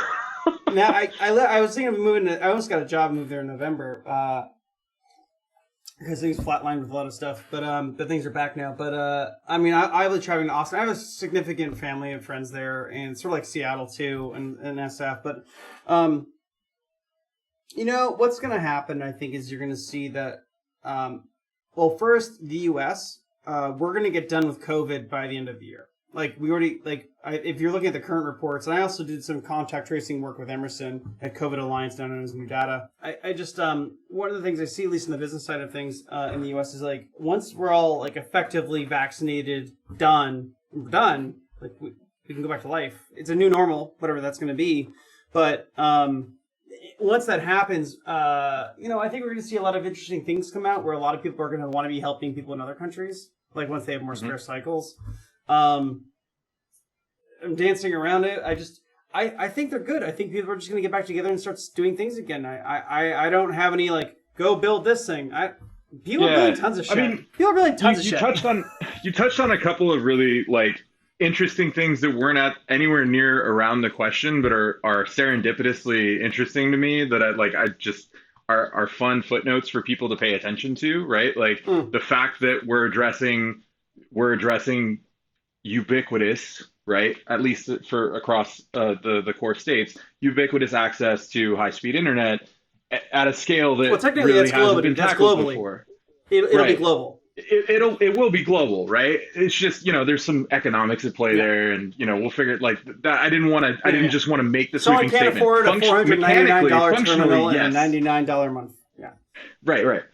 But the redistribution of individuals and the redistribution of wealth that goes with it is really, really interesting, at least across all of the different states, right? Like, and ultimately the question is, though, is how sticky is the city living experience for the individuals who, kind of air quotes grew up in that, right? Or established a life in that. Correct. That's going to be interesting. A lot of but at the same time, what COVID did force is a whole bunch, like twofold. One, the productivity in a lot of business contexts could be maintained with people working out of their homes, which is awesome. That's like, the try before you buy scenario. And also a whole bunch of CFOs got to reevaluate the reality of their balance sheet as to how much, office space that they should be taking on, and how much that could actually save by just dropping that entirely. Commercial real estate's not in a great spot, but it's horrible. It's horrible. Yeah. It's actually all these work for help. Like we had over 50 companies, including Oracle, Dropbox, and a bunch of others moved to Texas. Period. Done. Yeah. Never come back. Period. What I think that'd be cool with hackerspaces though is like you're going to see so the thing I learned recently was that a lot of the commercial rents didn't go down because the banks underwrite or they own the deed or with the commercial property, and you have the landlord who handles that. They actually legally by contract can't change the price down from like $10,000 a month to $5,000 a month because they have to have 150 of the investors on the back end sign off that the price can change. So what they do is they give you a bunch of months up front. And I think it's going to change a lot about commercial real estate. And what's going to happen is you're going to see a lot of really great cheap locations where you can pop up hackerspaces. I hope so. You're going to. It takes the will of someone to do it. And that's it. I mean, like, the prices will drop, period. Also, you have all these engineers with amazing salaries that are going to keep those salaries from, like, the major tech companies, but now are officially able to work wherever they want. And so that income will be in another city that didn't have, like, 30 Google engineers with, like, $250,000 to $500,000 a year base and options a year with their families in a town. They're like, hey, I like working out of my house, but let's have a cool... I think that's really what's going to happen, I think, in a lot of ways. It's exciting. That'll create create a lot of kind of mentorship opportunities for people living in not living in San Francisco or Seattle. I mean, I'm actually really happy for the whole exodus. A lot of people can like yell at me about that. I don't care. Like I came here for love and art, and I started building a lot of weird stuff with the Cacophony Society. I actually did an SRL show once, but like a lot of the artists just couldn't afford to live here, and it became a very not antagonistic, but like it was very like there was a us them kind of thing where it's like. I mean, there's house parties that had like $250 VIP tickets. I'm from the Bay Area originally. I grew up there. I loved it, and at a certain point in my life, I just decided I could never go back. And I have family that live there, and I go and visit them. But like I now the experience of being in the Bay now compared to what it was before for me is just untenable. Like I could never choose to move back. It's very different. Yeah. Right. So like I left in October 19 and I was done. Yeah. I moved to LA, period, done. And things changed. COVID changed a lot. I was down there. I hadn't built up my network yet. I mean, there were some people, but it's so spread out. And I'm back and there's like a lot. The people who really wanted to work, they really like it here, stayed. Like, they like it. But some didn't get to, and they moved to New Orleans, Detroit, Santa Fe, and like Seattle. But yeah, I mean, I'm giving it another roll. We'll see what happens. But my work's now remote, so I can kind of do whatever I want. But anyway, yeah, back to hackerspaces and that real core question, like, what do I want to see next? I just want to see us get through COVID.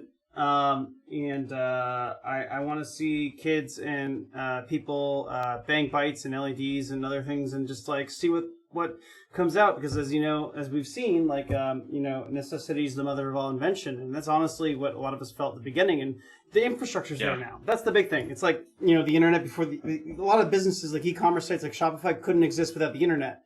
So you have a base of hackerspaces and models that work. Now it's like, what are the problems we're trying to solve? And one of it could really be community. But then it's also like access to tooling that's too expensive. And that's really what it was. So it's democratizing all that. And with everything, and here's the thing. With manufacturing now being very incentivized at the top with government funding it, we're actually going to see I can't remember which one you said, like the machinist shops that were available for travel machinists and stuff like that. Yeah. Those are going to start popping up again. We're really building back an actual manufacturing base, and we need at least 5 to 10 years for that to really happen. I mean, like a chip fab takes 5 years to build, right? I think as last time I checked, like $4 billion, $10 billion in 5 years, and like that's like from I don't even think groundbreaking, but like it's actually much longer cycle than that. But once you get those, like I think TSMC, the fab I think they're looking at a place in Arizona. or I mean mixing it, but I know Samsung is going to drop, and so then we're going to have 2 foundries in the U.S. We're off. In addition to what the infrastructure Intel already has, right? Yeah, but Intel's all in-house, and like they don't share. Yeah, exactly.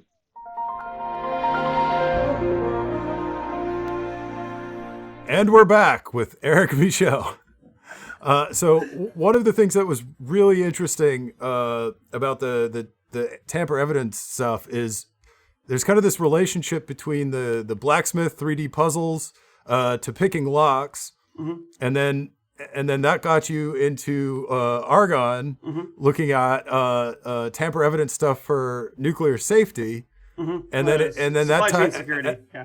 and then that ties back to the physical puzzle of tamper evident containers for urine, only because nuclear safety and the Olympic Games are tied together by like this national politics thread. It's just weird how everything's connected. Like Argonne's into nuclear safety and the Olympics. Right, just because of the national level politics thing, and you're following this like 3D puzzle thread. Yeah, I just find that to be really really funny in a weird way. I'm living it. I can't explain it. It just happened. Yeah. Well, so after all that, to switch gears again, so somewhere in there, you started a site called RiftRecon. At RiftRecon.com, which sells a lot of interesting bypass tools. And that's mainly, you said, I'm starting RiftRecon, and I don't really know what else it did. I just went to the site. There's a web store. I bought a bunch of random stuff. Yeah. So I'm just gonna rattle off some personal stories about. Sure. So my 2 favorite. There's a couple of tools on RiftRecon that I think are super fun. Especially if you're looking at commercial buildings. So my favorite one is the under the door tool. Favorite for a lot of people. Oh my God, the under the door tool, and you did a video demonstrating how to use it. Where you sort of like dramatically dressed like a ninja, like break into a place. But it's this. I did that video in Serbia after Balkan, but that's the story for later about how that happened in a 5-star Best Western. So it's basically going to be impossible to describe this thing on a podcast. It's a long, bendy metal thing with a wire on it, and you kind of fish it underneath a door, hook it around the door handle, and then pull on the wire, and it pulls the door open from the inside. Basically, under the door tool, right? And I recommend people check it out on the website. But I actually ordered one of those things back when I was working at Omni Consumer Products, and I had one around the office because people kept locking themselves out of their office. I was working on a team. We had security rules. Everyone had to lock their office at all times because we had all kinds of like secret shit in there. But people would lock themselves out. And when you locked yourself out, you had to call the security team, and they'd take half a day to show up, and you couldn't get back in your office. So people found out that I had this tool in my office. And before they called the security team, they started stopping by my office to be like, Ben, I locked myself out of my office. Like, can you get me back in? Right. And so for a while, I was just opening people's doors with this thing to let them back into their office. But eventually I had to take the thing home and leave it there because people started grabbing it out of my office when I wasn't around and just using it themselves. And I'm like, you've ruined it for everybody now. I'm going to get in trouble. So I had to start hiding it or like leaving it in my car, stuff like that. When did you get that one? When was that? What year? Because we changed it to a much better one that you can hide actually in like a small briefcase, backpack, or cabinet drawer. I think it must have been about 2013. So that was a version 1, and we came up with the version 2, which is actually a much thinner wire gauge, and actually the loop didn't close, so you didn't have to actually get wire cutters and a crimper to reapply the wire. That actually came from another vendor, and then I was like, this sucks, because I almost lost an eye one time, and that's actually, like, again, like, necessity is the mother of all invention, and, like, I had heard that they're ones that can fold, and maybe they've been, like, in, like, Secret Squirrel land, but I was like, man, this thing is actually dangerous, because I actually had it in a small little, folio briefcase. I, like, bent it in, and one time those came out and, like, smacked me in the face. the one you had, and because that's the year that would have been out. And I was like, in the original video, you coil it up and put it in a backpack. Like, see, you can coil it up, and I was like, I'm not doing that. This is like 4 feet of spring steel or something. I'm gonna lose an eye. Yeah. No, and actually, that was happened to me. And I mean, you could, but then I was like, I worked with a colleague, and we redesigned it, and that became the Under the Door Tool 2. And you can, all the parts are swappable, and you can actually fold it, and it won't do this. It won't kill you.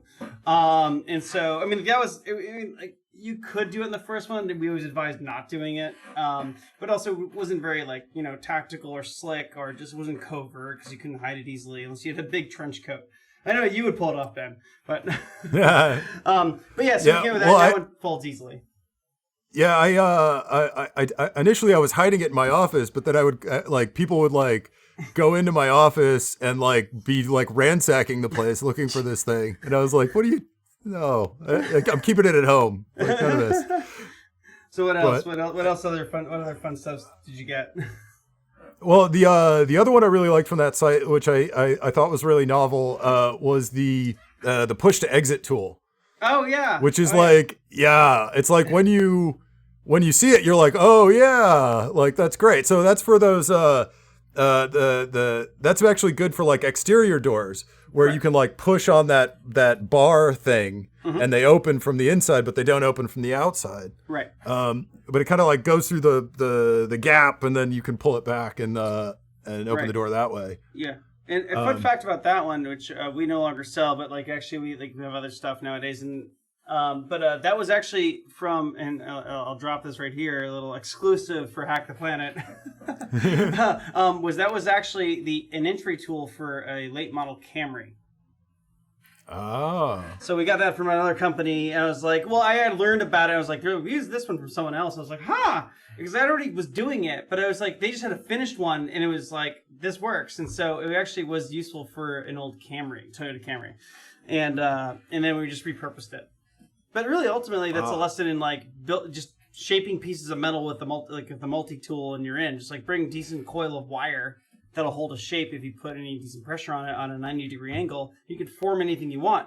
Like, actually, to that point, I just shot and released another video. I actually started learning nonlinear video editing last year and got really good at starting producing short films. And some are public, some are not. But for Rift, I re-edited the old Under the Door Tool video you cited. We have a new bumper and audio track and blah, blah, blah. But I actually just released in December a new short film called The Lemon Caper. Super short. It's just me getting into a commercial residence, and we bypassed the privacy switch. We'll link it in the show notes, but it was just me being silly with some friends last year in like I think June or July, just as Black Lives Matter protests were kicking on and other things, and they got locked out, and I was like, oh, I can pick this, and I was like, oh wait, I know this, and there's actually a privacy latch, and so what I did was I just took.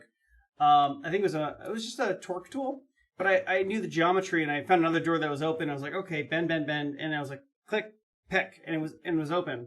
But really, it's just getting comfortable with understanding, like, as long as you have some tolerances in the geometry, you can slip things in. So like when we were talking about glitter nail polish earlier, I'm like, yeah, but I would it's like the evolution of that. It's like, what would I do to get around that? And so it's like, the air vents, like, are they near the JTAG port? And so do I fashion a custom JTAG adapter that fishes through like an air vent on a laptop to touch the motherboard to a non-removed JTAG port to do whatever I want to do. Going way back to earlier in the talk about like TOOOL and LockOn is actually I actually tied in points against Barry Wells, who was known as the Key and was a world champion for a long time in speed picking. I think we tied for like 5th or 6th place in like the 07 LockOn, if I recall. I'm trying to find the stats on that, so don't hold to me. But I placed like up, and I was like, wow, I'm like with world champions on the top. But after that, I lost the luster. Like I just stopped because I had put effectively the 10,000 hours in. Like I was picking 3 to 5 hours a day at school, just like with books, reading, picking in that short period of time. But then I was like, this is boring now. And I was like, how do I design things that make it easier for people who don't put that massive amount of time sink into being good at that craft? So then I got into making bypass tools, and that's like at Argonne. It wasn't just tamper-evident devices. It was like finding new ways to get through all these different enclosures and things like that. And so back to like the videos now with RiftRecon, which is like a lot of it's like if you get the book Access Prohibited, which we finally released for free after a few years, you can go to the site and download it. It's a free DRM free PDF, and I want to say thank you to Bill Pollock at No Starch for saying that you should do a DRM free version of your book. I was like, sure, why not? So, but it has like each page is a graphic novel that I crafted with an illustrator on like going into all these things about bypass tools, which is like there are many simpler ways to get around things than just picking a lock. And it's kind of something I want to say to people who are going to learn to pick locks. Like a lot of people get like wrapped around the axle about that is the end all be all of entry. But really, it's like you have drywall around you, drop ceilings, and like the under the door tool is a great example of like what I wanted to show with the video that people can see later, the Lemon Caper, which is just like I have picks in the video and other things and all these fancy tools, but just a thin piece of metal can get you in and bypass all these things. So before the under the door tool at OCP there, the common trick was they also had those drop ceilings. Right. And so what people would do when they locked themselves out is they would get a stack of heavy books from a friend or from the library. Yeah. And they would stand up on a chair, push up the panel on the drop ceiling, reach over and lift the panel that was above the door handle, and then just try and drop books from ceiling height on the back of the door handle and then time it right so that they would hit it and it would not turn the handle down and they'd be able to open the door. And some people actually lock themselves out so often they could do that within like 2 or 3 books. Usually. So this was almost never. No, you never got it on the first try, right? Like, but so you have like a stack second of or books third piling try. up, so that eventually you have a ladder on the other side. You can climb back in. So that's a lever. I'm sure that's a lever handle. So you could also open the door by lifting the handle, right? I actually don't think you could on those, but okay. I'm sure on some of them you could. I'll say if you could, then you just need dental floss or a string. Then you just loop it and pull it up. But I mean, if you get fancy, you get like a yardstick, and then like a lot of things I would do, which is just like be handy with like a multi-tool or something. Is just like duct tape, get a long stick, tape another stick, and just keep going until you just like make your own little handle and push it from like the ceiling. Yeah. I think the problem was that those particular lever handles only worked down. Right. I think if you went up, I mean, like so if you build. Oh yeah. I see what you're saying. Push it down. So. Like hand someone like a 5 foot long stick. I was just gonna say I have this random anecdotal story because as we were talking, I actually jumped on RiftRecon and just started running around in your shop. And there's definitely a lot of things that I'm going to pick up. I used to have a folding pick set that I got probably at the TOOOL US booth from DEF CON one year. And at the time I was living in Austin, right? And so Texas has this whole thing about like you have to be a certified locksmith in order to have the pick or whatever, right? Like quick fun fact about Arizona. Well, I don't know if it's changed, but like at the time there was like no certification, but you giving someone an invoice made you a locksmith in the state of Arizona or something. Some silly conceit. So like, awesome. But like a lot of states don't have licensure processes. So right. Like Texas, I can't recall, but I know friends are there, and there was some silliness about it. So I just loved the portability of it, right? It's not necessarily that it was the best pick set I've ever owned, but I just loved the portability of it. And at one point I got really lazy and I left it on my keys. And then I went through the TSA to go back to Vegas the next year of owning it. And so it was on my keys. It went through it went through the metal or the scanner or whatever. I get to the other side, and they've pulled my bag out. They've taken my keys out of the bag, and they're looking at this foldable pick set with significant scrutiny. And then I see them pop the tension wrench off and flare out the picks, and then they just touch each of them individually because all they actually cared about was whether or not I would use it as a stabbing weapon. At which point, when they decided that they were like, oh, no, it's fine, they just folded it all back up and let me go on my way. I thought that was the most ridiculous thing I'd ever seen. I was like, wait, let me get this straight. The security theater person just took out my lockpick set and checked to make sure I wouldn't use it as a knife? Cool. Cool. All right. Yeah. All right. Cool. Yeah. Yeah. We're going to Solid. Vegas. It doesn't matter. Whatever. Yeah, let it go. Don't push past the W. I'm not asking questions. This is one of those moments where I just accepted accepted the absurdity of reality, took my keys back, and walked away. So another one off the site that I kind of thought was cool was this thing. What did you call this? The gentleman's gentleman's lockpick kit. Gentleman's Bogotas. Yeah, well, it's a safety pin with a string, and then through it there's like a rake style pick and kind of a hook style pick that also double as a tension wrench because they're bent in the back. Yep.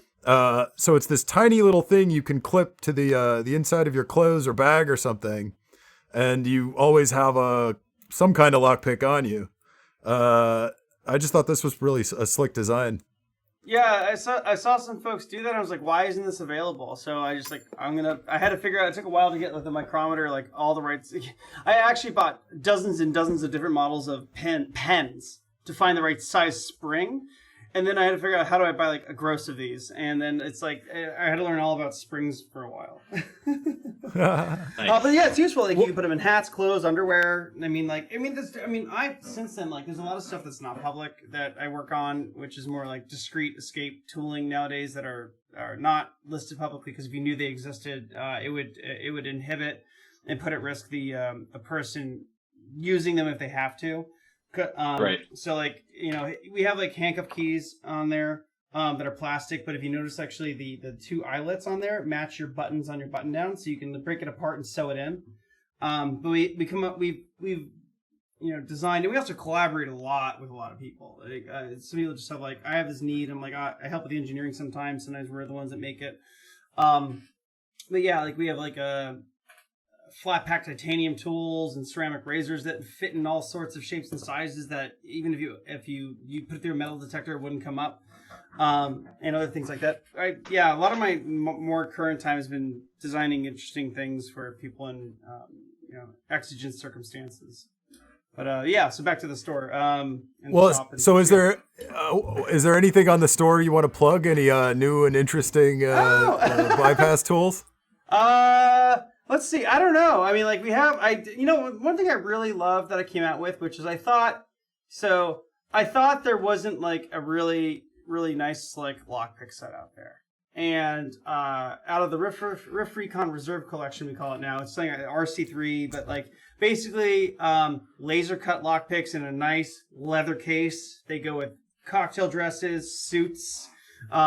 Fits in your minimalist wallet, it's all very much not inexpensive components. But those are some of the those are actually, I'm really happy about that when we came up with them because we had a lockpick set a long time ago that had really good handles, and we tried to figure out what is the basics you always need. And so the pocket pick kit or the PPK is an homage to 007. That I personally really love them. I carry them all the time. I designed them. I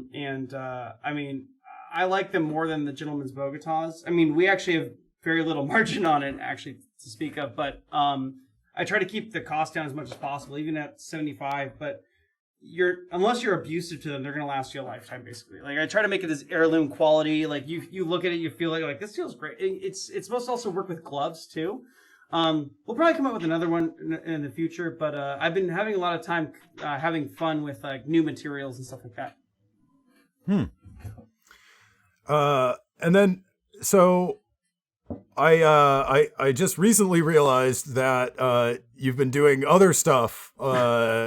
Like some kind of consulting or something under the RiftRecon banner, and it's not just a web store. Yeah, well, actually, we've always been consulting, but like the store has been more. Keep going. Oh no, I was just gonna ask. So, like, what other kinds of things does RiftRecon do? Well, we do a lot of. One of the things we actually have is we have something called Art of Escape, which is an anti-kidnap training program. We've been doing that since I think 2014. where it's a 3-day training seminar with a field training exercise at the end, and we've done it in many major cities, like Seattle. I'm sorry, have I done it in Seattle? I can't recall if we have, but it's definitely San Francisco a few times, LA and New York, and then privately, usually for executives and families. But a lot of people do it for just because it's super fun. But you learn not just entry, but disguises. We have friends that used to work, maybe around Langley, come by who've retired out and teach, social engineering skills. But we also do things like, it's really pre-travel training if you've never been abroad. It's a great thing to take. And basically, we do that. It's a lot of hybrid stuff. I mean, I do a lot of red team work. But I like sitting more on the engineering design, come up with new tools and techniques and stuff like that, and then work with teams directly. But also for many years, I don't know if you want to cover it now, I did the tour stuff I did, or do you want to hold that to the end? Oh, no, let's get into it. Okay. So a friend of mine, who does a lot of, protective services and, I guess on the physical side of what you would consider threat intelligence that we call here, but it's not like we had 1 million packets hit and blah, blah, blah. For them, it's someone threatened to kill somebody online. Who is it? Are they a real threat? Do we need to be concerned? Or are they just saying things and it doesn't matter? And a colleague I worked with said hey, I have a client paying blah, blah, blah to know if they're being spoken about on Tor, hidden services. And I was like, is that worth it? And it was a very large number per month. I was like, well, there's the known sites, which is Silk Road and other sites on their search engines, and then there's ones that are not shared. So you have your 16 alphanumeric address for the hidden service version 2 system, and then you have ones that are passworded. But the main thing is if you're not sharing that address, supposedly it doesn't exist. You can't, because the way we actually go into the weeds on this one. But basically, I was really curious how the Tor hidden service directory system actually worked, because I actually have a very significant background in network engineering and protocol analysis, and even a lot of attack work before I hit Argonne. And I was like, well, I'm just curious how you get from A to B, from your client on your whatever, your Tor client, your Firefox browser, or whatever code base it's using. But how does it get from the entry point to whatever the mixer, the points it chooses, to the rendezvous server, and then on the back end to the hidden service site. In 6 months, I basically read all the papers, realized there were some slight errors here and there, but I finally had a real understanding of how hidden service directories actually worked. And I found out that I actually get a piece of the listings of the ending addresses if I run my own service. This was back in, I think, 13, 14? If I recall, I have to double check. But anyway, I realized that if you run enough hidden service directories and you patch the code or scrape memory, which is what I did, I figured out that you can run a large cloud network on a major cloud provider like AWS or someone else, and just dump memory and write a memory parser, and you can extract the RSA keys where they generate the addresses. You can actually start building your own master DNS root server effectively. And that's what I did. For $300 a month, I had high 99 uptime of every live Tor onion address when they said you couldn't do it. And that became actually a company where we were just providing hey, here's a map. We indexed it. And eventually that got merged into acquired into a company called Inteliag through some friends of ours at the show.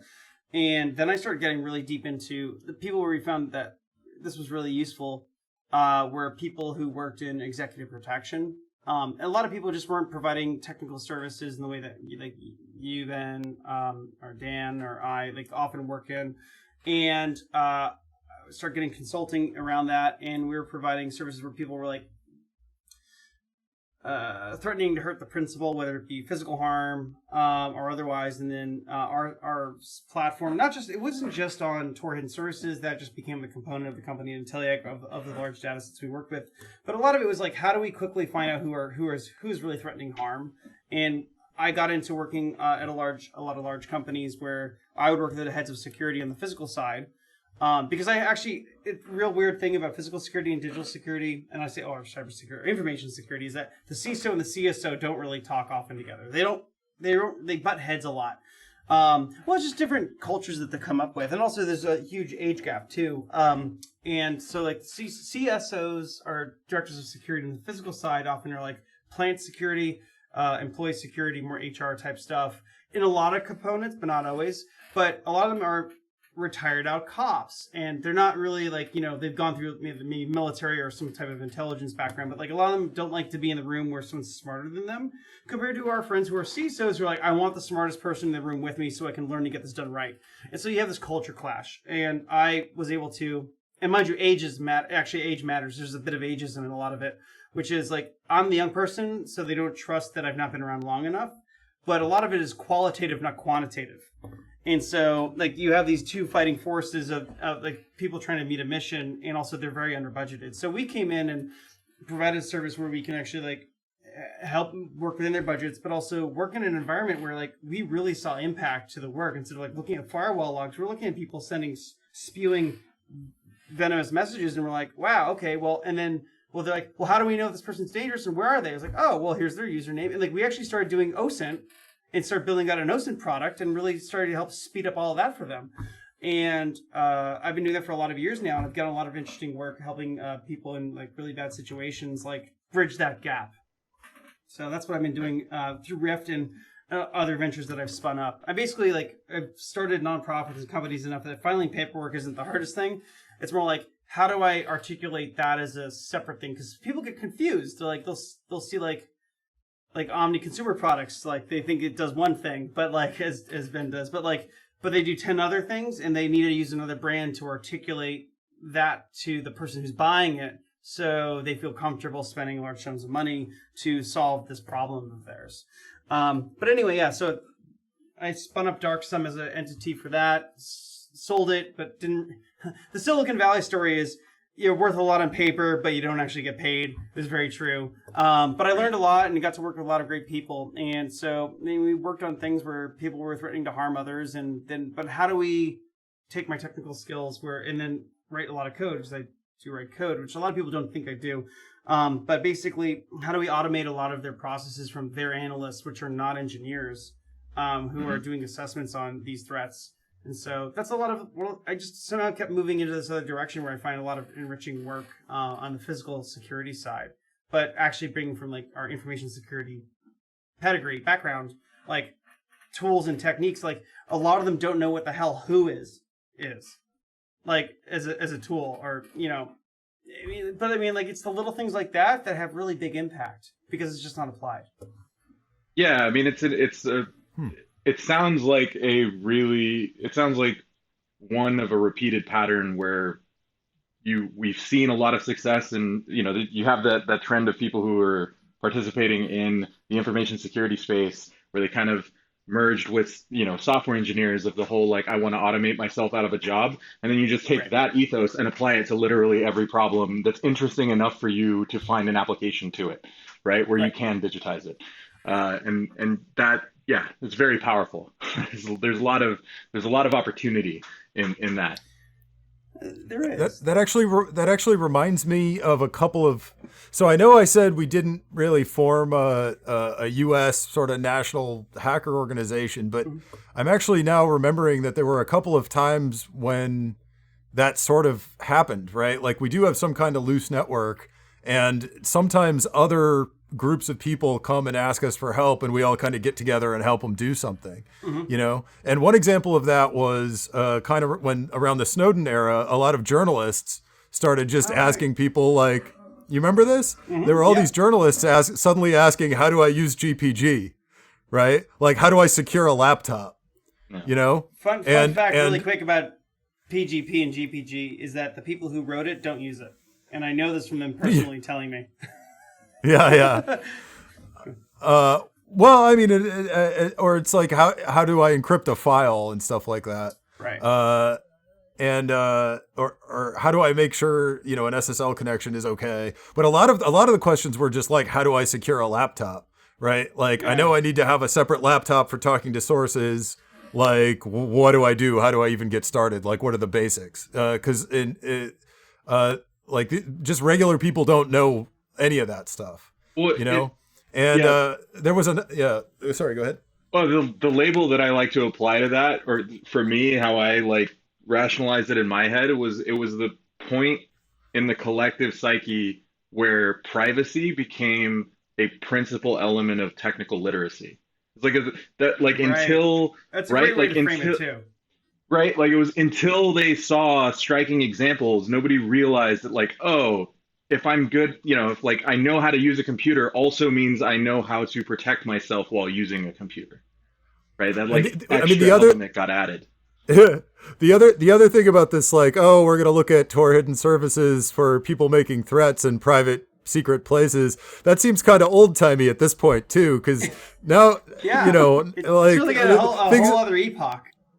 Yeah, things kind of moved on to like they're not even trying to be hidden Right. and no one like they're just They're not. they just go on you just go on Parler and make all the death threats you want, It's changed drastic. It has. Yeah, I'm no longer with Intelliag. I moved on to new projects, and Rift also, mind you, Rift has a thread that it's kind of like I do something new and I keep going with that. But you're right. Like people are just like just putting stuff online. Like Parler is a great example of that.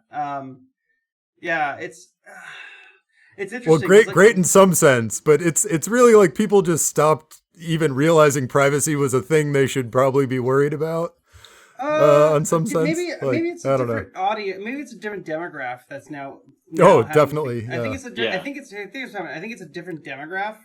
Like if what we just seen recently in January, November, and I actually because of my work with Dark Intelliac, I actually been working with people on like a lot of the stuff regarding like Internet Research Agency and things like that, where they're just like message amplification from bots or just agendas, and that's something actually it's been around. Yeah. Yeah, I mean, we could talk about that for days. We don't have time for all of that, but I mean, that's actually a lot of my consulting work. Actually, is helping people parse through a lot of that, and then doing mapping sock puppet activity is probably a growth industry. I have a project I'm working on right now with some journalists and some people who are like verified account holders on Twitter, and I think what's happened is like IRA keeps a list of all the verifieds, and like if they're influential, they'll, even if they aren't actually like on point for agenda, they influence with accounts around them to bake them in, and then they use them 6 months later, which is what we saw last year. So like now the accounts don't have the look of a bot; they have kind of like action going on. They actually look real, so they don't get cut. And then when they want to move the accounts and start acting on something and projecting messaging, I mean active measures style, actually. Yeah.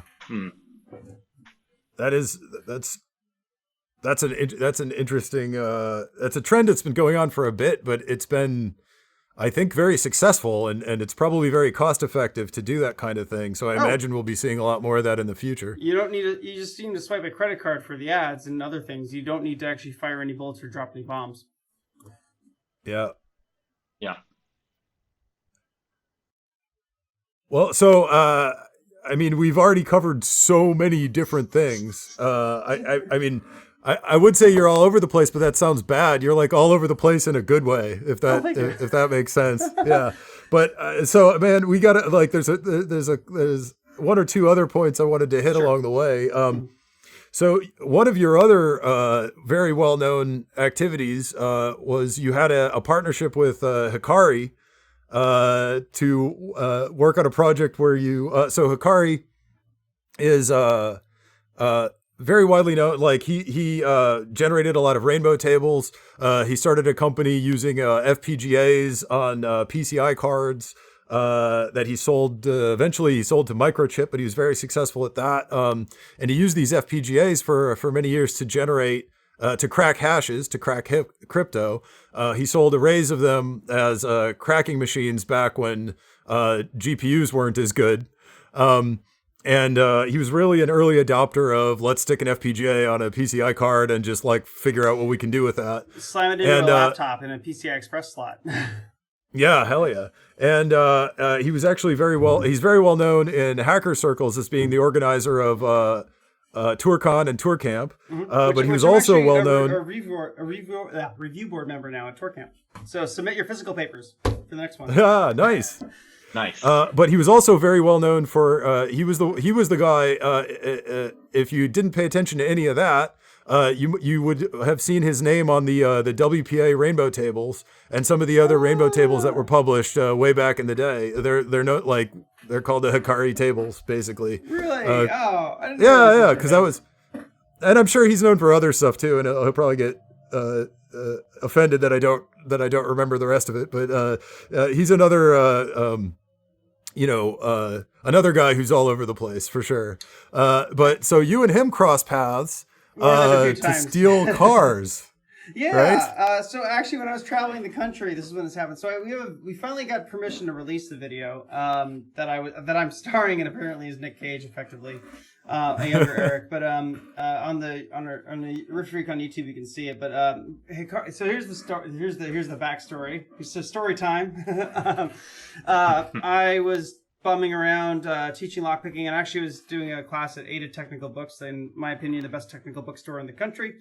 In Seattle. Also, they sell online. That's their pimping and name dropping. That's Hikari's shop. Him and his partner, it was Danielle, right? Yeah. I mean, she actually, I really think it's her. He's just window dressing. But no, it's Danielle and David's shop. But anyway, Hikari was staying at their place. And he said, Eric, I want to show you something really cool. And he had shown me he was able to brute force the entire Hi-Tech 2 RFID key system in like BMWs and other cars, actually. Anything that carried it. Because he had figured out some optimizations in terms of like reducing key space so he doesn't have to exhaustively do everything, which is huge. And then he like tells me in his living room, he's like, Eric, I figured this out. I'm like, this is great. What's your problem? He's like, we can't get in the car. And he just couldn't figure out how to sit. He said, we have to sit in the driver's seat, but we can't get in the driver's seat. I was like, what do you mean? He's like, we can do a relay attack. We can have their key in the bar, push it over cellular, do a man in the middle, recover the private key, but we can't get in the freaking driver's seat. So I was like, oh God, give me $140. I can figure this out. So I overnight a specialist entry tool.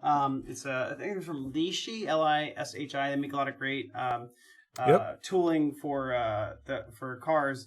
And I mean, it's like actually almost easier. It's like really plug and play. Like you don't really need to know how to pick locks very well because the feedback is very good. The tools are designed exceptionally well. But like we get it, and I within like I think like a few minutes of me actually getting the tool, because I haven't actually picked those locks before. I was like, I know it's that one, and we can go get it, and we overnight it, and I'm in. And they're like, do you want to be in a video? So that's how it happens. And so then we stage a whole video outside of a wine bar in Seattle with no film permits and just steal a car, show a demo. But yeah, that's the God in 60 seconds. So basically, yeah, the video is I was looped in. I wasn't say a partner, but I'm in the video. But yeah, Hikari did all the heavy lift and did all that novel work. And so back in 2011, they cracked the entire Hi-Tech 2 car system, RFID keying system in cars, which I don't think was really well known for a long time. And we finally got permission to. I asked him like, hey, it's been like 9 years. Can we release the video? And so that went up. But that's the Gone in 60 Seconds video. We'll put in the show notes. Yeah, well, maybe 9 years from now we'll talk about what you're actually doing at the moment. That's kind of how it works. That's how it always works, right? A little bit. But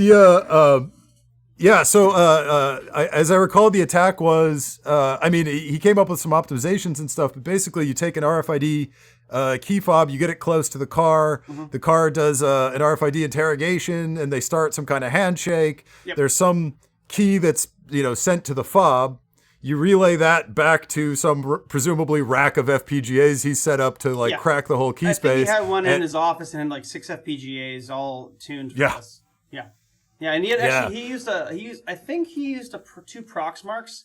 So like he actually used that as just the actual. It wasn't doing any of the cracking. That was all done in the cloud array, if I recall correctly. But basically, the prox marks were just used as the tool to bridge the connection and actually do the communications between the RFID. So the thing is, there's 2 parts to it, if I recall correctly. And the BMWs at the time, the one we got into, if you pick the driver's side door, the alarm does not go off.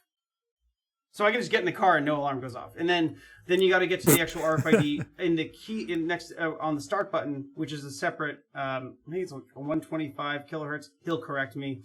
But you need to sit there, and that's actually like it's sort of like you're in the car, so it's like a kind of like a you can't just start the car remotely outside with the key. You got to be sitting next to the actual sensor, and there's like a speed of light calculation that gets done, if I recall. But yeah, and then it bridges over Wi-Fi or cellular or whatever your medium is to wherever the other Proxmark is next to the key.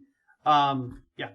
So it's okay if you don't know the answer or if you can't answer, but presumably, the reason you're allowed to release the video is that they've come up with some sort of mitigation for this attack by now. Do you know how they fix this? I actually don't recall, but I'm working on other things I can't talk about right now. That we have some solutions for all of that I've seen some work on that may come out in a few months. But I do know like they were doing. I do know like one of the solutions at the time was like they needed faster timing, so they can actually do a measurement of how far the key is away, because like the time it takes from the information being transmitted from the actual key matters. So like but fill me in, please. Oh no, I actually just as you were describing this, I was like, well, if they had some way of detecting how far away the fob was. Right? Like you could actually use that to trigger an alarm if the door opened and the fob wasn't already responding or something like that. Or you know, you could factor that into other parts of this other parts of the defense. So I just got curious. Yeah, I mean, so I'm just it's funny. It's like I have a few friends that are very good specialists on this. That I can't go. I wish I could go into this episode. Like, wait for the article. Yeah, will do. Well, I was going to ask you. So the only question I have remaining. There's a long list. Oh, I know. We got all the way to the end of this list. It's amazing. But the only question I have remaining is an open-ended one. I just say, blow my mind with a bypass method. that we haven't covered. So that question is actually it dovetails really well with the one I had on my list, which was what's your favorite tamper evidence story being invalidated? When you say invalidated, like how do you what's the conceit? Sorry. The conceit would be a scenario in which you went after a tamper evident system and then demonstrated access without it actually being tamper evident. I mean, well, all right. So I'll use the paper for the urine testing. Is that we found out like something that's always been like kind of evergreen is that like you can. This is for everything you can run across. It's a plastic injection molded component. All water bottles, all urine sample containers, anything made of plastic that is injection molded. If you get like a thin enough gauge hypodermic needle, if you want to mess with the sample, either evacuate or add. They call it the sprue, SPRU, I think it's called, and it's like basically it's the part that's like when you're making a lot of like when you design for manufacturing, you're making a plastic component. You have these often like you mill these metal halves, and when you put them together, they're hot, and you inject the hot plastic, and then it cools, and you open it up, and it ejects out the part. Well, the part where all the plastic comes in, because they have to make it go in evenly, they may have multiple injection points. It's called the sprue, and the flash is the stuff that's the extra that they cut off. But it's always usually by hand or a machine that cuts that part. But it leaves a never consistent jagged part or edge. So if you look at any like bottles, plastic parts, like things have gotten better. But like so we don't even have to attack the tamper evident seals or the caps if they're like one way where they break, because that's to show that they're not tampered with yet. Well, often like let's say a water bottle, flip it over, take a hypodermic needle, push it through the injection point, do whatever you need to do, remove it, it self-seals, and no one can tell that it actually was ever tampered with because it was never documented what the shape was, and it's unique for every single bottle. No thermal at all. Like it'll reseal naturally. Yeah, get a really small thin gauge, and you can like remove or put things in, and that's one of the big things that I learned back at the time. And so like, which is why also for the Olympics, here's the thing to solve that is like they went for like a hard plastic, or I think it was a hard plastic bottle or glass. But like, and the thing is with that, we actually never got our hands on those bottles. Those were highly restricted at the time, but we were already defeating those mechanisms at the lab, like easily. So we already knew how to do it. We just couldn't get our hands on the damn bottle. But when I saw Icarus, I was like, aha, my thing does work. And I knew exactly how it was going to work, and it was going to leave that mark. And it was annoying that we couldn't get our hands on it for the time frame, because it was just being used for the for the Olympics and those types of drug testing regimes. So, but yeah, that's the thing that I think may be useful is that like, if you were going to use like call it trade craft or craft, don't attack the tamper evident devices at all. Go use the container, the security device itself often. And like just because you don't use the hinges on like the voting machines on the ones we did have fun with is we just took the pins out of the hinges and like the tamper evident device wasn't affected. It was on the other side. We just pulled the door back and we're like, all right, did whatever we need to do, stick something in, take something out, put the screws back in. So like basically like back to my blacksmith. Well, calling locksmith or calling lockpicks tools of burglary is always a hard argument too, because burglars don't usually pick locks, right? Like you can punch a hole in the drywall, you could put some tape on a window and just smash it out so it doesn't make noise. Right. Like what like no one's there are not a lot of active burglars who are doing burglary for like kind of low end crime who are bothering to pick locks in the first place. Correct. I mean, also to get good at it, it takes a lot of time, and so it's faster. What's your threat model, right? It's like I expect this type of thing to be stolen. Well, then what's the cost of attacks that'll happen, and what's the window of time it takes to actually achieve those, and then what's the cost of preventing those based on like whether we have guards or like we harden the engineered product or whatever or the location. And you really got to map that out. And if you don't do that, like you're just you're lighting money on fire. Yeah. So I don't want to give away the whole Icarus movie, but there is a bit at the end where they ask the guy like, after all of this came out, is it even possible to guarantee the results of drug testing now? And he just gets this scared look at his eyes and he goes, no, right? Right. So is tamper evidence even a solvable problem? Well, there's one thing I don't think we covered, which was the cost of doing it. So tamper evidencing or tamper devices, like the thing is that they're generally one-time use devices. Locks are reusable. And if you're to use them over, cost adds up and depends on how large your security program is. And so like to know what got messed with often, like in the context that I worked in the past was, you have 1,000 barrels of radioactive material. And like you don't want to have 1,000 locks to open that have a large keychain, so they give these paper seals that are really inexpensive, and hopefully they indicate to you that I should investigate further or not, and it's really a time-saving measure. But adding 1 penny to like 1 million tamper-evident devices is still about 1 million more pennies, and there's an actual hard cost to this. Like I actually talk with people who consult on this, and a lot of the times like, well, we ship like 1 million products a year from China and we want to guarantee this. I'm like, there's no guarantee. It's like it's really more of an insurance question at this point. And it's like, right. If something gets tampered, what is the payoff and how do you recover? And if you're actually adding guarantees for like the kryptonite bike locks where they say $5,000 a bike for the New York forget about it locks or whatever they do. The question is like how many locks get bought to go into that pile of self-insurance to actually really cover the losses that happen, and like what does a loss actually look like? And if you can't articulate that on paper and spreadsheet, there really is no point. So back to like, is there a perfect tamper evident device? It's all based on context and situation. And so like you may find like the hair on the door that is a secret tamper evident device is the best one you got, or it could be the worst. But it really depends. Like, is the person, are you trying to detect the fictional James Bond who would see it, or like the cleaning lady? And so there's a lot of really good ones, but they're really bad in certain applications. So again, it's like you have this matrix you have to think through of different options for different contexts. And like a great one is like sort of like a simple one. It's really nice. In a certain way, it was like the Tylenol shrink wrap that came to be, and when they had the whole like I think it was like arsenic or something at the time. But again, the bottles in the bottom you could do that thing too that I said earlier. But again, like how expensive is that product? How much money are they really making on that? How much money are they making on that? And like, can they really invest in having a super secure tamper-evident device, or is it good enough? Yeah.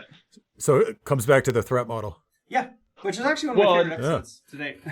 Oh, awesome. Yeah, I mean, I think the part that I love about the answer, that your answer in particular in relation to to the topic on like touching on the sprue and how you can abuse that for access is that it really highlights the need to fundamentally understand how all of the elements within the thing you're going after actually works, right? Mhm. Down to like what is the material science of the container so that I can actually figure out how to mess with this thing. Mhm. Like I it I like that example because it should force anyone who's ever contemplating wanting to get into the space of tamper resilience or tamper evidencing. Like it'd be great to kind of frame for them how deep that rabbit hole actually goes. It's not just about like, can I get past this label? Can I lift it? Can I reapply it? It's actually like, can I just can I bypass its efficacy entirely without ever touching it? So that's pretty cool. Right. I like that. Right. Yeah, thank you. Yeah, and that's the main thing. I think like a lot of people, as I said, the word wrapped around the axle with lockpicking earlier, which was like everyone's like so focused on the lock, and then when I did Argon, Yeah. I completely defocused on locks. Like I actually almost practically didn't care for many years. Like I've kind of like I care. I design things, but like I see how some of us in the hacker communities and in industry get so hyper focused on that one thing. And it took a lot of me iterating through unlearning and unpacking. Like, I mean, Ben, you were saying earlier that like, wow, it seems like you do a lot of different things. It's like, well, I mean, I don't want to be I don't want to be a software engineer all the time sitting at a desk. It's not my thing. I mean, like I do write code. I write quite a bit of Python, getting into Go now. But I just don't like, I want to find a problem that can be solved and bring in whatever I need to for that solution. And I enjoy, that's where I enjoy myself a lot more. It's like, I wanted a community of hackers. So building a hackerspace seemed like the best idea at the time. And it's a really big project, but yeah. Well, and there's also that just the mentality of like the system versus the component, right? What you're highlighting, that overfixation on trying to get, a specific mechanism to work correctly, like that's not the point of figuring out how to attack it's about attacking the system in its entirety, not the component individually. Or rarely ever should be about attacking the component by itself. Unless that is truly the only objective left, like, extracting keys from a TPM.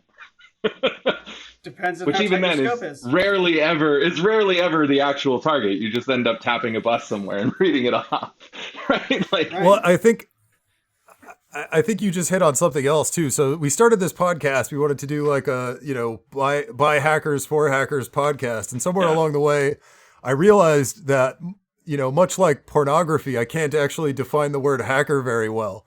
I know it when I see it. Yeah. And I think thank you, Judge. And I think what you just said about, bringing in, I forgot the exact quote. I'll play it back later, but bringing in whatever you have to solve, different sorts of problems, is, I think that's closer to a definition of a hacker than I've managed to get to so far. That feels like a generic enough, applicable enough sort of definition of what it is, right? It's a kind of rules-free problem solving, and the people who just really enjoy it. Yeah, for the love of the game. Puzzles. Yes, for the love of the game. For the love of the game. That is that I've used that phrasing many times describing our profession. I kind of wanted to ask something, but I wasn't sure you'd have a good answer. So I'm kind of curious. Like, I know I've done a little bit of lockpicking myself. Like normal locks are not that much of a challenge. I never got like super duper into it, Sure. But I've always been kind of like afraid of like medicos or like spool pins and stuff like that. Right. Just because it's like, it seems like you need a lot of finesse, and I never really got the feel, it's like, I kind of just sort of ham-hand it, and I've never really had I've never really gotten on top of the tactile feedback, I guess. It's like, so I never put in my 10,000 hours, so to speak. Right. But I'm kind of curious, if there are any kind of new, like what you find challenging now, kind of if there's a new hotness in locks. I mean, everything's going electronic. I mean, like everyone's coming up with more sophisticated, So strangely enough, I'm pretty good at bypassing electronic locks because that's back in my wheelhouse. I've got a video I should show you. It's pretty funny. Yeah. Like, yeah. But yeah, sorry. Go ahead. Yeah, I've actually I've kind of dipped out, not died on locks. But yeah, back to spools and Medicos. So Medicos, they have like the biaxial, so it rotates, and then the M3, which has a slider, which I figured out how to defeat with like a thick paper clip, and I thought that was really silly. They had a huge marketing budget around promoting that new product line, which really didn't do anything. I think Ava EVVA MCS is pretty old, but I'm aware that like some chinks in the armor are coming along where people are building some like PCBs with magnetometers and like a few other, like they're able to actually get audio feedback when they turn it and can actually figure out how to place, because they have like little magnetic coils in the orientation of each of the the Ava MCS magnetic coded system.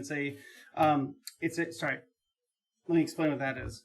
The EVVA MCS was designed by some, I think, physicists at a university out of Japan. But it has like 8 rotors, and they're all magnets, so you don't actually touch the pins. There's no pins to touch, and they're like safe dials. Like they're actually like a wheel pack. So it's like instead of like a on a safe dial, you have like often 3 wheels in a wheel pack, depending on the group it is. But you have a key that has thermically impressed and then magnetized ferrous plates, and 4 on each side, and then the side has grooves, so those are it actually touches some mechanical components. But the key goes in, and it's actually not interacting with like pins except for the sliders on the side. And the discs rotate, but it actually has brass in between, so that's not magnetic. And so those spin, and then they have these swash plates on top. It's actually quite complex. And for a long time, I haven't seen... People have made like custom pick tools out of magnets, but you can't touch it. Sure. So that one's interesting. I have not... I may be out of date with some knowledge in that arena because I moved into different things, but that one has been the hardest one for a long time.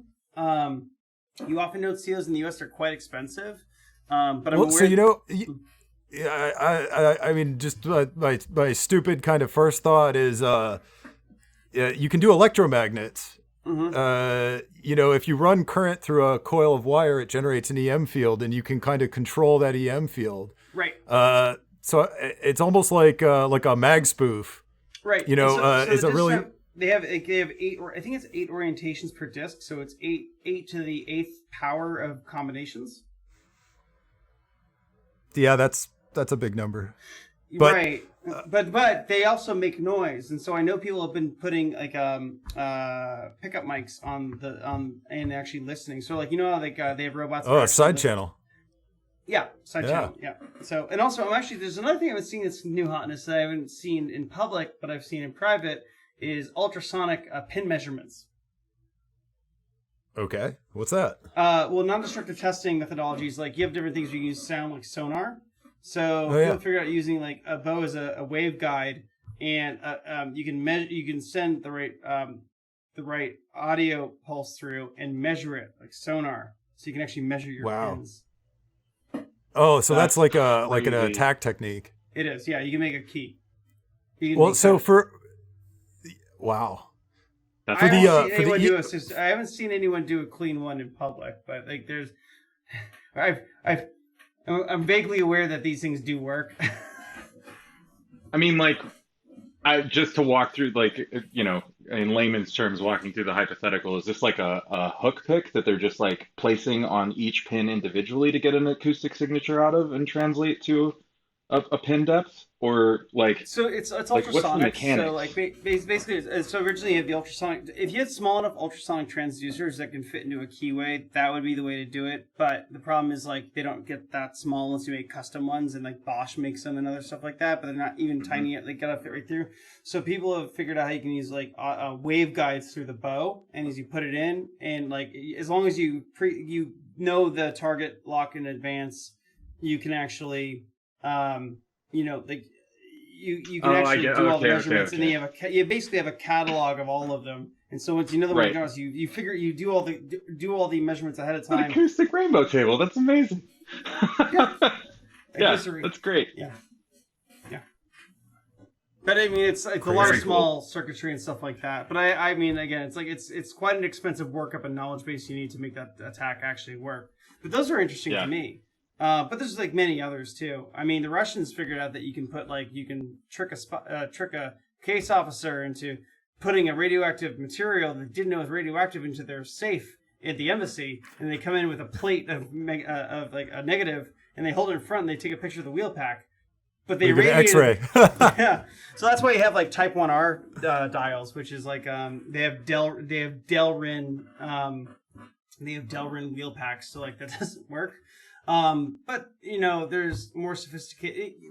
There's other things that they do, which is like the fence doesn't drop if it's a group one. So like you can't just like turn the wheel on the safe. You can't turn the handle of the safe to cause the fence to drop, and then turn the wheel and get feedback like that. It just stops it, so the dial won't turn. And 1R means like not X-rayable, but like there's other things around that. I mean, then there's other tricks of just like placing hidden cameras, and you got to think bigger than the box. Like if that's the focus, again, also the way I think about things is like, is it a destructive, covert, or surreptitious technique? Covert being what the Russians ended up with the marks. If it was surreptitious, there would be no marks. Like an expert would not know. They go through, and I learned that at Argonne, which is like how we categorize what we look at. I mean, and then there's dynamic entry, which is C4.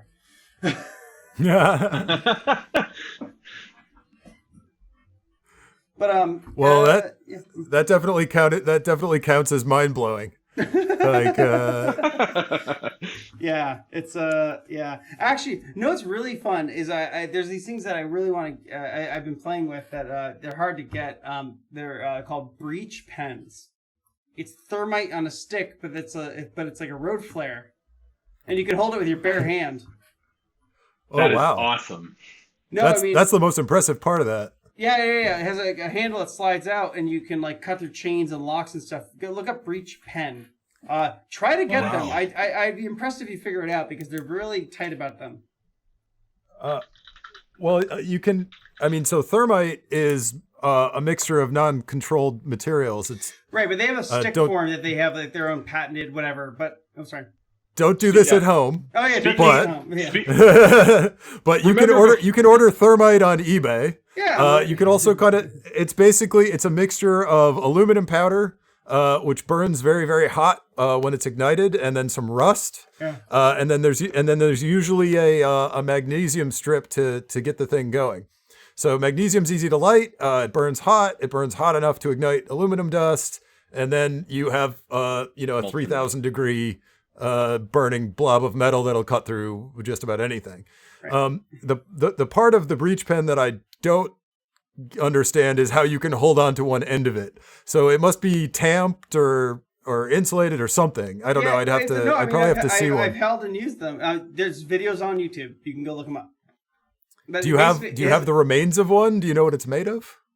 I mean, there's they're very tight about the exact composition of it, because I don't think they actually have a patent on it. I think it's actually from a company in Germany, is what I understand. But there's an American distributor that put their own name on it, and I've been trying to get more of them, but but for EMS, law enforcement, military. But anyway, it's the size of a flare, and then you have a sheet. It's a plastic handle that pulls out, and you hold the plastic. Uh-huh.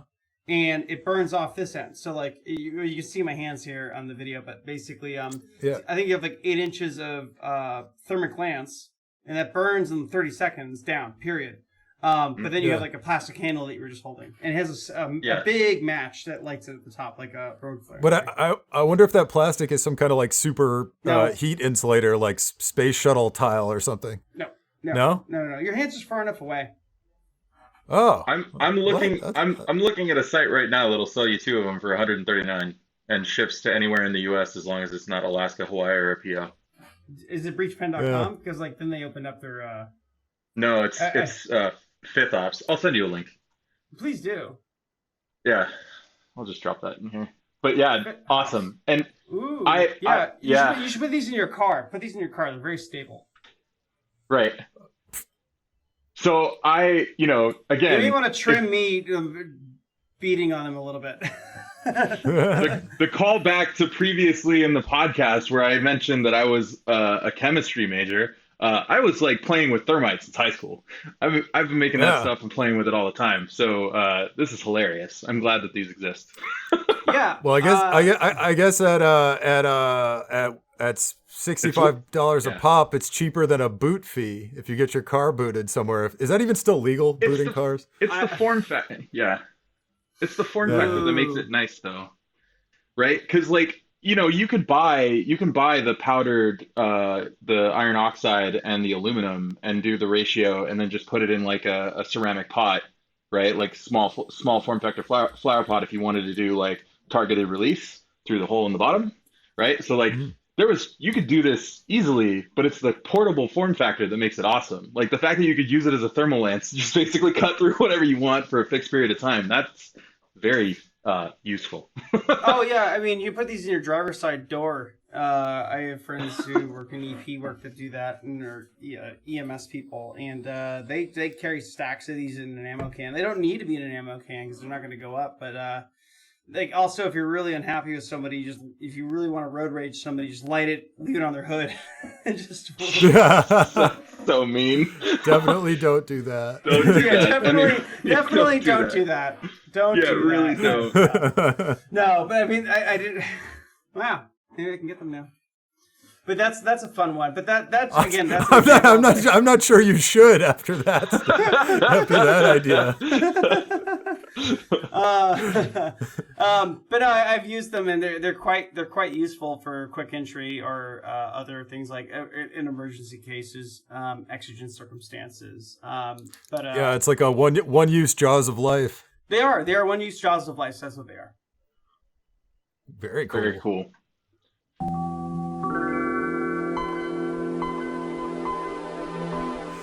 Well, it has been an extraordinary pleasure having you here. I'm very thankful that you're so generous with your time and your numerous different talents. Thank you, Ben, and thank you, Dan. And do we have to say the thing? Do we have to do the thing? Oh yeah, we got to do the thing. We have to. It's mandatory. I also want to say thank you to Mitchell, who edits all of our episodes, but couldn't be on this one. That's like our whole credits reel right there. Yeah. Now more than ever, hacking's not just a crime; it's a survival trait.